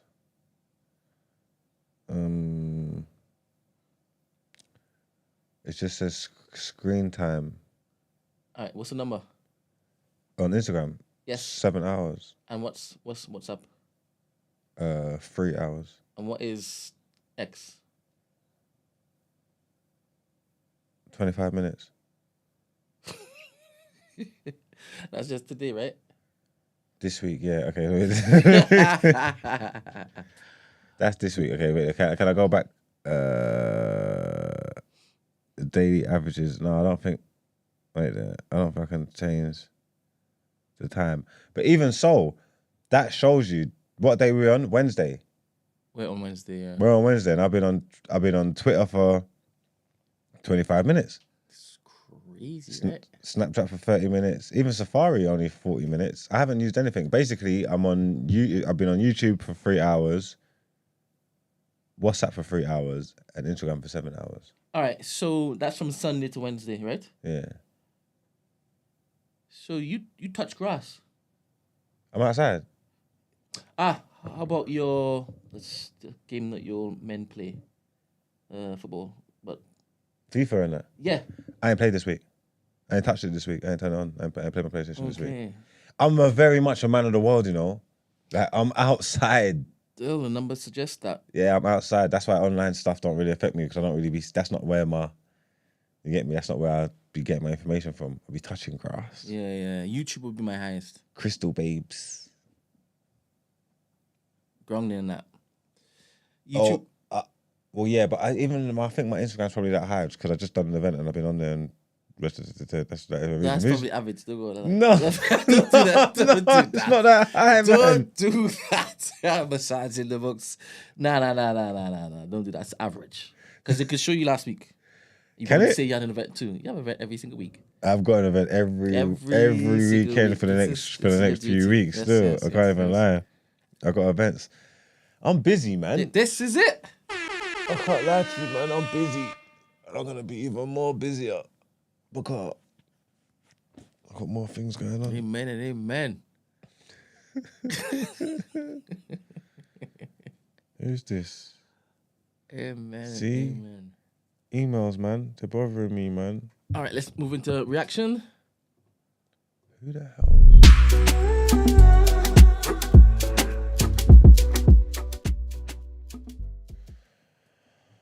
Oh my God, Tommy Tuchel. Tommy Tuchel. Tommy Tuchel. Oh yeah, that is actually. Oh yeah, but that's what I'm going to talk about today actually, because there's nothing here on the deck and I can't think of anything else because I've been Tommy outside Tuchel. touching grass. What are you saying? Should a national team have a foreign manager? England has prior. England got previous with Sven, Capello. Like Why are people making a fuss this time around? Because I think there was a reawakening, and I think times have changed. Just everything that, even like with the FA and the project of football that they've done, the stuff that Dan Ashworth done and stuff like that. Grassroots and that. Yeah, and just everything that they've done, and you've seen the consistency from the 15s to the 16s, 17s, 18s, 21s, and there's a style of play, there's a route into the first team. So so the coaching's perceivably got better and stuff like that. So I think people just look at English football differently at the minute, and I think they would have just wanted to keep it all in-house. That's why I think everybody was just pushing for that. The English coaches ain't as cold as you would want them to be anyway. And obviously you would want a top coach, but there's only so far you're going to go. I think that's why they was pushing for Eddie Howe, because I think it just would have been like, that's what they was romanticizing, that fairy tale. That would have been good for them. We've got Englishman, he's obviously just left, he's only been at Newcastle 2 seasons, but that pushed him up to call him like a top coach or whatever. That would have been the dream for them. And ideally, it just makes sense. So I get I get why they feel like how they feel now because the team's changed. Like it's going through a different generation, and that the England team's changed. Gareth's been there for so long, so if it's all been English, isn't it? And it's been building and growing. They're probably loving the team more than they've loved it in recent history. So I think that pride and that they just probably would have thought, let's just keep building and keep growing it. Let's just do an England thing because like right now.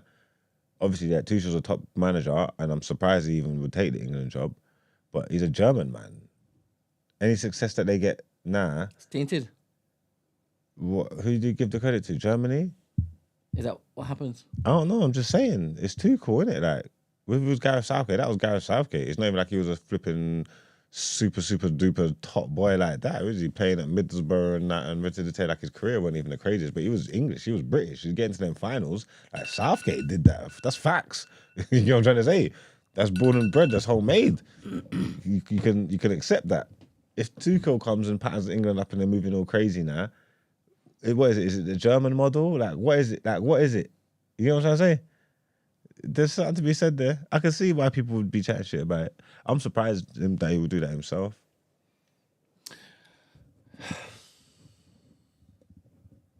The German model. Do you think he would change the way they play?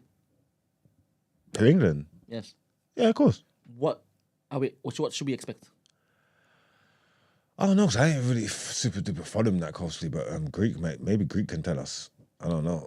maybe Greek could tell us. You know what I'm trying to say? That I think his name, he goes by Rebranded now.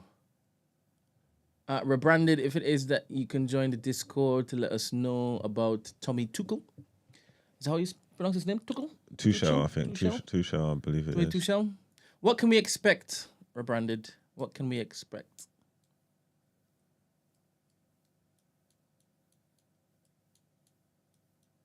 And do you think he's going to drop Kane?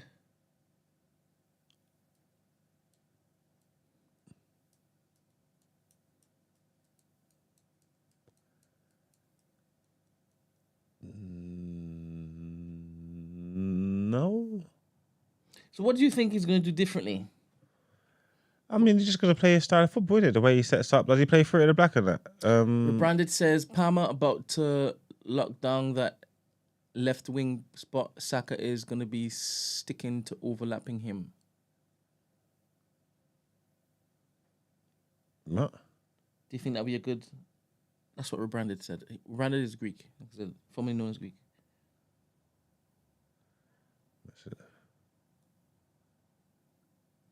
Mark's just reading an email. Just give us some time. Palmer about to lock down that left wing spot. Saka is going to be sticking to overlapping him. Black Lad So says... Saka's going to be what? Left back? Defensive... Was he saying Saka's going to be left back? Black Lad is also Chelsea. And he says a lot of counter-attacking. I mean, yeah, I don't know. I don't. Is that what to expect from Tommy Tuchel? I don't know. Like I said, I wasn't when he was at Chelsea. I wasn't overly thinking him. I think he's decent. I've seen him play some stuff. I know tactically he can switch it up when he's ready.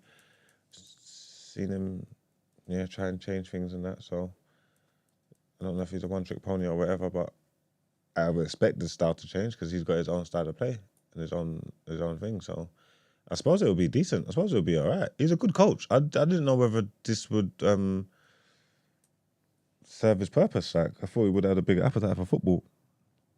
He's working every day-to-day stuff to go into doing the bit part stuff with international. Didn't know that was him, but good on him. Should be cool. Probably be better than Gareth. I think England will forget about their nationality concerns very soon if they start winning crazily. Yeah, definitely. What short memories here.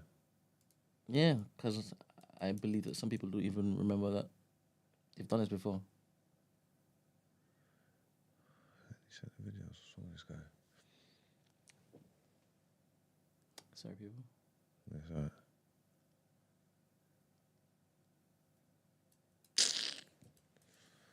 Yeah, I think he'll do. Well, he's a good coach, so I think it'll be good. But again, he's used to working with players every day, so I don't know. whether he's even going to have the time to implement. I don't even know. That's mad that he's took that to me. Black Lad Travis says, I don't think better than Gareth in terms of football. Huh? He's saying that he disagrees with you. When was Gareth playing good football?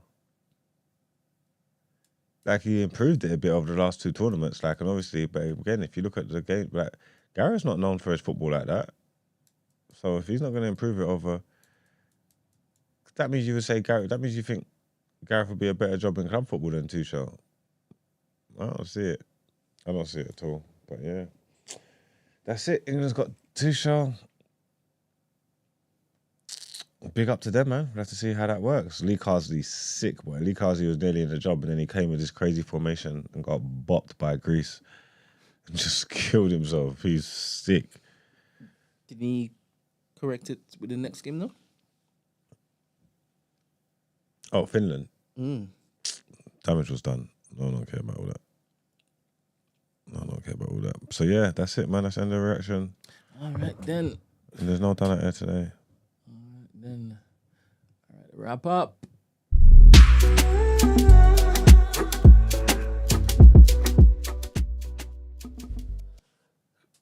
Before you start, how was Pen Game? Where was it? Wembley? Yeah, it was Wembley. No, Peng Game was sick, man. The 2-on-2s was dope. Obviously, There were 2-on-2s. yeah, it was 2-on-2 battles. Serious. Yeah, All right, then. it was 2-on-2s all night. It was sick. Some upsets. You get me? Some people didn't go through that you thought might have went through. Like the favourites? No, I couldn't say they were favourite. I mean, they would have been one of the favourites for the tournament. That was a good team. They definitely would have been one of the favourites for the tournament. Didn't go through. No, it was sick. Told you, these men are getting creative. These men are getting creative. They were moving a bit dark. We got Discordians. Good morning. Good morning.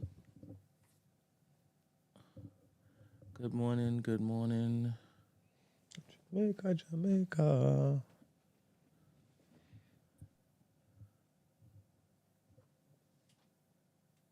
No one there? Yeah. Good morning. How are you?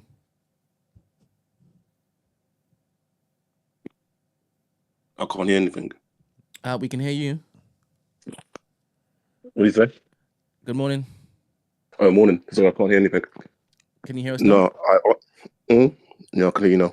All right. Good morning, Greek. How are you? It's rebranded now. It's not Greek. Yeah, something like money, sir. How are you? What's your take on this? After seeing Tuchel. Koolman was what was it, right wing?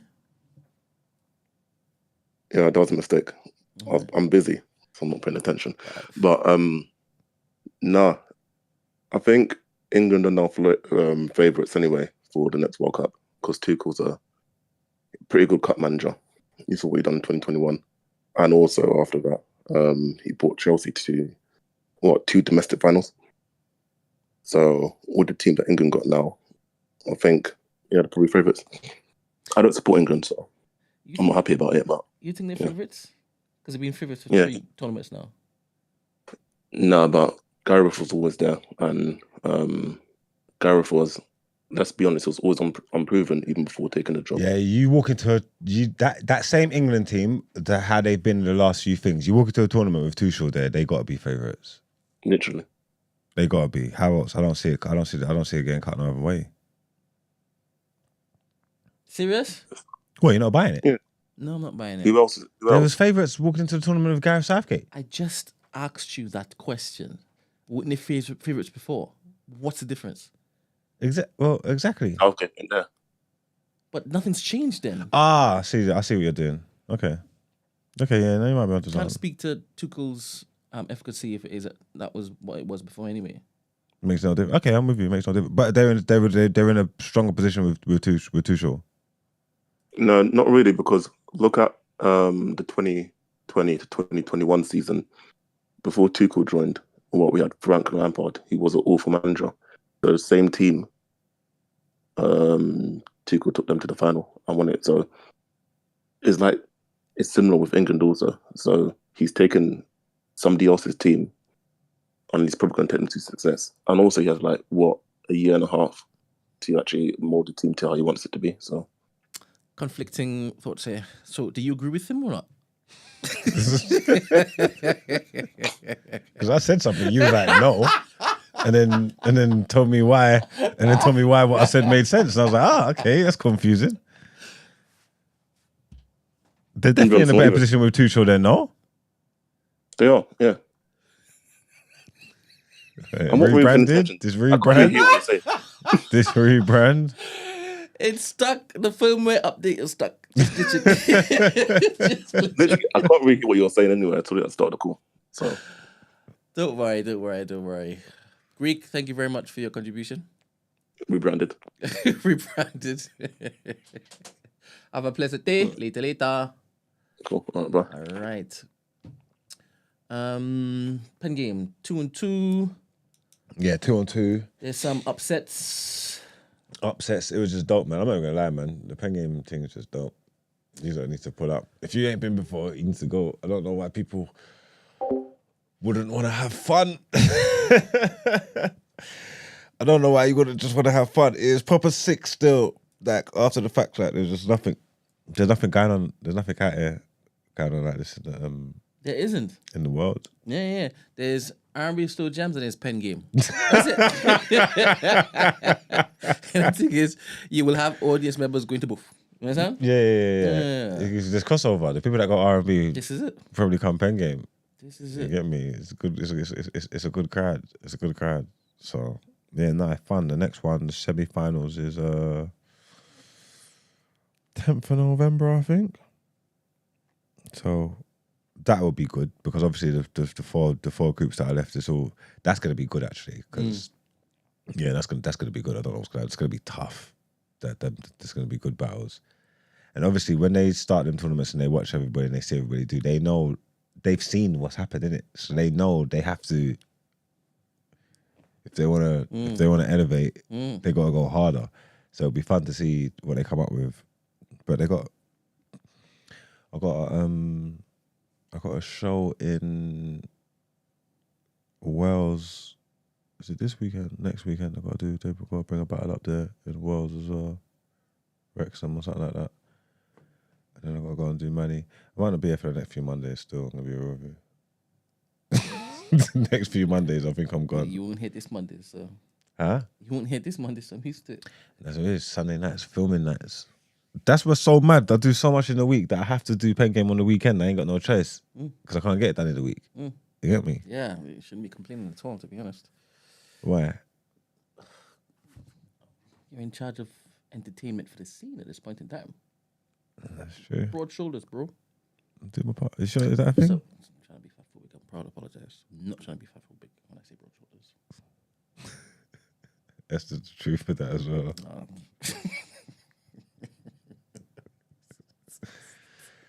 But yeah, no, Pen Game was dope, man. And you know what it is? I'm getting mad because I can't it's like I can't like big them up because I have to be like, because I rate all of them anyway. You get what I'm saying? Because of where I'm at, I kind of just like I don't really have favorites. Yeah. But sometimes I want to champion some of them, but then I can't because it's gonna seem like I got favorites or like I got bias. Yeah. So interesting that you understand the importance of your position in this, and when they're telling you protect it all throughout the value chain, you're like, no, let them have it. No, because obviously I know that keg, that fire keg, that spark, that kind of thing. I'm like, it's WWE. I know the ingredients that I need. This is what makes it that volatile. Yeah, I know what gets people going. Yeah. You get what I'm trying to say? I'm not trying to water nothing. It's risk. Great risk, great reward. Don't be scared. Don't be scared, man. You gotta be prepared to risk it all, man. That's how you win. That's how you can win. I win. I'm gonna win big or I'm gonna lose big, man. Ain't no middle ground, man. I ain't had to take part. You subscribe to that? Win big or lose big? Sometimes, yeah. I don't know. I like. Sometimes I don't mind going for it, man. No, that's not what I said. That's not what I said. No, you go for it, and if it happens, like there's jeopardy that you risk it. If you risk it all going for it, so be it, man. You get me? But something you gotta try, man. Do you apply this same mindset across your entire life? I suppose I could pick and choose when I want to. You do pick and choose. You definitely do. Yeah. You wait up. All right, cool. What's the ROI over here? Nah, I'm not feeling over here. Yeah, but sometimes You do it all the time. Yeah, but sometimes you got to go roll the dice. You got to gamble. So I like the bets, but my bets are when the odds See how are. you're romanticizing it. You're literally romanticizing it. And the thing is, what we're specifically talking about should not be romanticized. It shouldn't be. No. And I shouldn't be the one telling you this. Me? I shouldn't. But it was an interesting conversation. Listen to it. Like, really interesting. Because, in fact, I have heard him basically give good advice, give good counsel. And it's just the packaging, the presentation of it. It's always rough because it's coming from his mouth and he's normally like proper high. You understand? So it always kind of sounds kind of jaggedy, but it's solid. And remember, he's one of your biggest fans, supporters. Yeah, no other word I could use. There are words I could use, but that's cool, right? And I heard it. I actually heard the arguments. No, I did. And I think it's because I saw a potential like end. And that end, it's not going to serve anyone there. And they might even turn around and tell you were responsible for this. You, because we know no better. You know better. Well, like I said, because I've already thinking it and I'm thinking it. So even before it, because the stuff that he was saying, it was from a place of logic and sense. Because I shared the sentiments initially. You get what I'm trying to say, but I just need to. I'm gonna do something. It's just how I go about it. It's just not open and shut. That's what I'm gonna do. I'm gonna do something that needs addressing. It's just how I address it and what and what I do. That's just what I need to work out. But I do need to address something. It's just whether I take that hard stance or not, or go the other route. And I feel like I could see benefits and results from both. You know, I sit them down and talk to them. It's not about policing anybody. It's not. You get me? No, I'm saying without doing that, I can sit there down and talk to them. So that's what I say. It's not about pleasing anybody. It's just about understanding and scope. It's just about putting faith and trust whether I can trust them or not. You know what I'm saying? And remember, they too, as you said, they are all, I guess, co-founders in this, right? They're all stakeholders, I should say, instead, right? And if you've let them imagine a world where something may happen that you haven't accounted for, and then everything pops down, it now limits or removes. Yeah, but sometimes people get caught up and they don't know what's going on. Sometimes you just need to get people up to speed, and everybody's adults for them to make their own decisions. So sometimes you just need to know what's going on. That's what I say. You just create some jeopardy because you don't understand. You don't get it, but you don't need to. So let me just so you don't know what we're on, what we're doing, where we're going, and that might make you start to look at things differently, to understand. You know what I'm trying to say? Like, because knowledge is power. Some people, when they know better, they do better. So maybe, just like I'm saying, just reason and talk. It might not necessarily have to be that hard stance.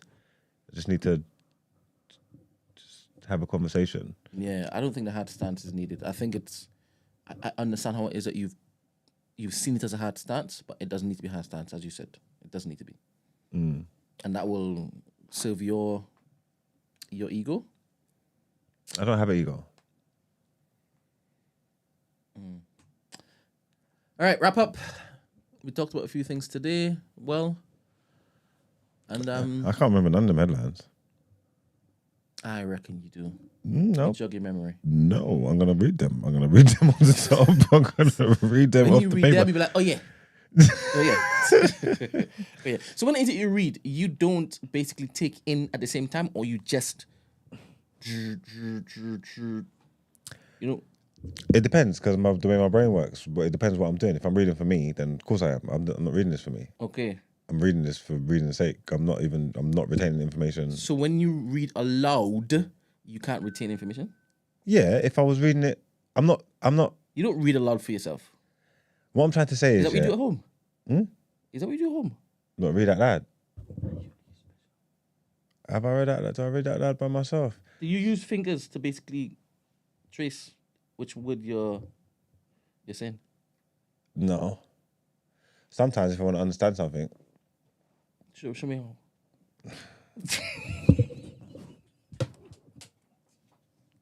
what I do. Because you have to read it again. It told me. So you read the same sentence again, and you really focus, and then you squint, and you look, and then it's like you're absorbing it. You know what I'm trying to say? And you just so you really just take it in. All right, fair. That's what you do. Fair. When's the last time you rewrote something on like a piece of paper? Can you write? My writing's not the best in the world. When was the last time you wrote something? So you don't even know if you can still write? I know I can still write. You think you can write? I know I can still write. When was the last time you wrote something? Give me pen and paper now. You can't remember. What, like a paragraph? Just a line. A line?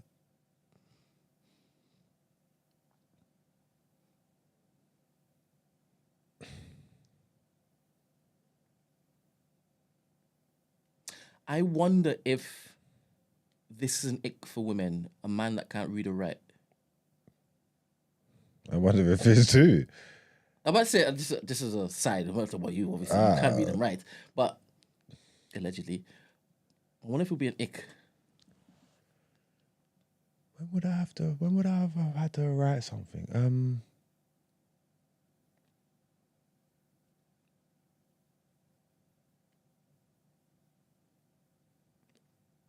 When's the last time you wrote? This morning. What did you write? When it is, I saw the 7-year-old. This morning. Show me. She has it.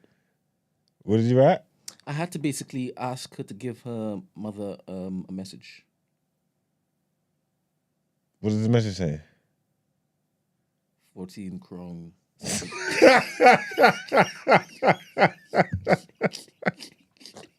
And I handed it to her. I asked her I've got a pen or pencil. She said yes. And she reached into her pocket. It wasn't like a pencil case, because she didn't have a bag. She reached into the pocket. She pulled out a pen. I said, you got a piece of paper? And then the boy said, I do. And he reached into his pocket. And he took out, there were folded pages of lined A4. Folded pages of lined A4. And he gave me one. I told one off, I shook my head, by the way. I shook my head. They shouldn't be folded. This is not what you should be taking to school. You should have an exercise book. I'm proper racking my brain trying to think of when's the last time I wrote, I you know, and I'm trying to think, what situations would I be in where I need to write something? When was the last time you put your John Hancock on something? I've done that recently. But that doesn't count, right? No, that's not writing. It's just signatures. I've done that. That's not, I mean, something of substance. Even a sentence. I'm proper trying to think, what situation would I be in where I needed to write something? And when is the last time?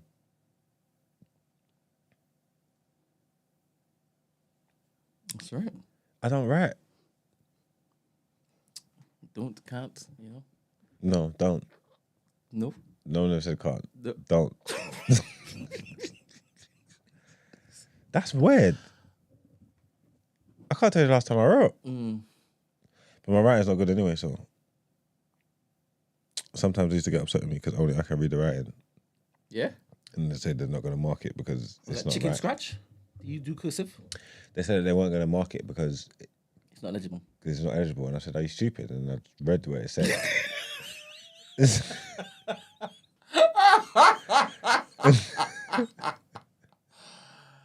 That's a shout, though. You can't be just writing for yourself. Especially if it's an exam.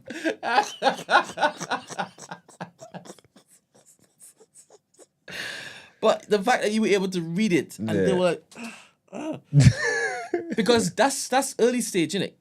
They basically teach you how to write legibly, and you're like, F all of that. Fuck that. I just do my thing. So is it like cursive? Is it chicken? What is it? The fact that they can't read it, is it like? Because then you start doing it's all like all one word and that italic. No, is it not italic? What's it called when it's joined up? Joined up. When it's just all like basically the longer the sentences and the longer I'm writing, towards the end you can tell that like I can't be bothered to write, so I'm not forming the things. Like I'm just like I can't like you can just tell I don't want to do this, innit? So I'm not writing the words. I'm just but I know what I'm writing in it, so I can see it because I can see what word it is, but I'm not trying because I don't want to do this. So then I'm like, I'm half thinking it, like, cause I'm trying to just Oh, so it's like incomplete. kind of like, it's just weird. Like, there's no, like, you're not trying here. Like, the concentration level, like, the first part, say like the sentence, duh, it's clean, clear cut. And then it's,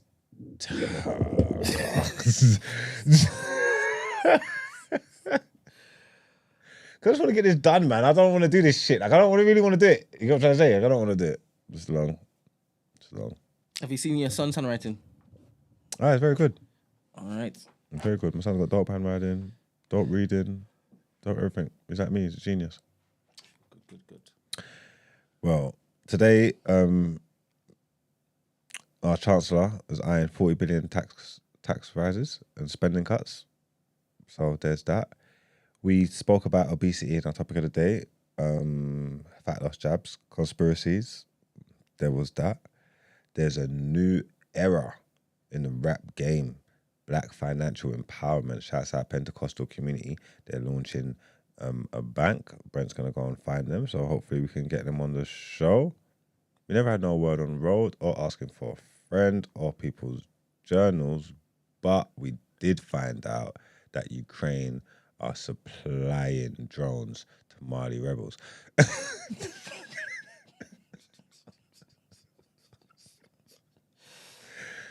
Sorry, Ukraine are denying supplying drones to Mali rebels. And Tommy Tuchel is the England gaffer. And that was it, man. It was a great day, man. Thanks for joining us. Straight. Sorry we came late. There was there's traffic on A406. There was like an incident. Held me up. I saw a video yesterday. I think it was in Barking where a car just kind of careened onto the pavement, like it was flying. It was pelting, and it went mash up like shops and stuff, and then the aftermath was just crazy. That's probably why it was crazy yesterday as well, because it was mad. It was really, really nasty. I bet you I know who was driving that car. I bet ya. I put money on it, innit? Yep. That was it, man. We're going to be here same time, same place. We shall be here tomorrow. I was thinking today, man, I can't be leaving my yard at 7 o'clock just because there might be an incident on the motorway, man. Like, that don't make sense, man. You see? What? You see? I told you. You pick and choose. What do you mean? You pick and choose. No, in fact, I guess what you're saying is I'm going to basically keep the same energy. If I'm not looking to plan ahead for a future eventuality, then I'm also going to leave here, my house, at 25 minutes to go, not factoring in that there might be traffic, not factoring anything else. And if there is, it's not my fault because I left. When I was Good supposed intentions. to. I left with good time and good intentions. My heart is clean, Brent. That's what's important. That my heart's clean. Oh my gosh. You don't think that's important? I think it's always important. That my Clean intentions, heart is my heart's clean and always my intentions were important. right. Like, what the hell has it got But to do with me? because you have now said what you've said on air, and you know full well that morning like traffic is not the same as midday traffic, then you are saying, Brent, expect me late every single morning. So I have to adjust my expectations now. No, that's not what I was saying. Because the last two mornings has just been, it's an anomaly. Yeah? It's just been weird. Yeah? Do you get me? Yeah. But I was left with a good time. Yeah. You know that's important, man. Yeah. I need to move a bit more centrally. Soon come. And again, I can leave at 7. But then I'll be here at 7:30. Annoying you. You don't want me here at 7:30. You know, that's how it started from the beginning. Yeah? That's how it started from the beginning. And I was like, if you all get here enough time, I'll provide Give you breakfast and things. breakfast and whatnot. Give me And then one Emmanuel sandwich. basically started kicking in and it's affected the rest of the group. Mad. That is actually what happened as well. Nastiness, mate. That's exactly what happened. That's I'm crazy. telling you. I'm telling you. But Emmanuel's not my leader, so I don't know if it is I could ever look to be influenced by what Emmanuel says or does. But I guess some people do. Tomorrow I leave at 7:10. 50 minutes should cover it. I will be here at 8, so don't worry. 50 minutes. 50 minutes should cover it. 50 minutes should be I fine. wonder what time Esther leaves, because she's coming further away. And she's always on time. Debatable. She's coming from south. That's her business. All right, then. Thank you very much, people. Shit. I did tell him I'll link him straight after this, innit? Yeah, you did. Cool. Has he remembered? All right. Peace out, guys. See you tomorrow.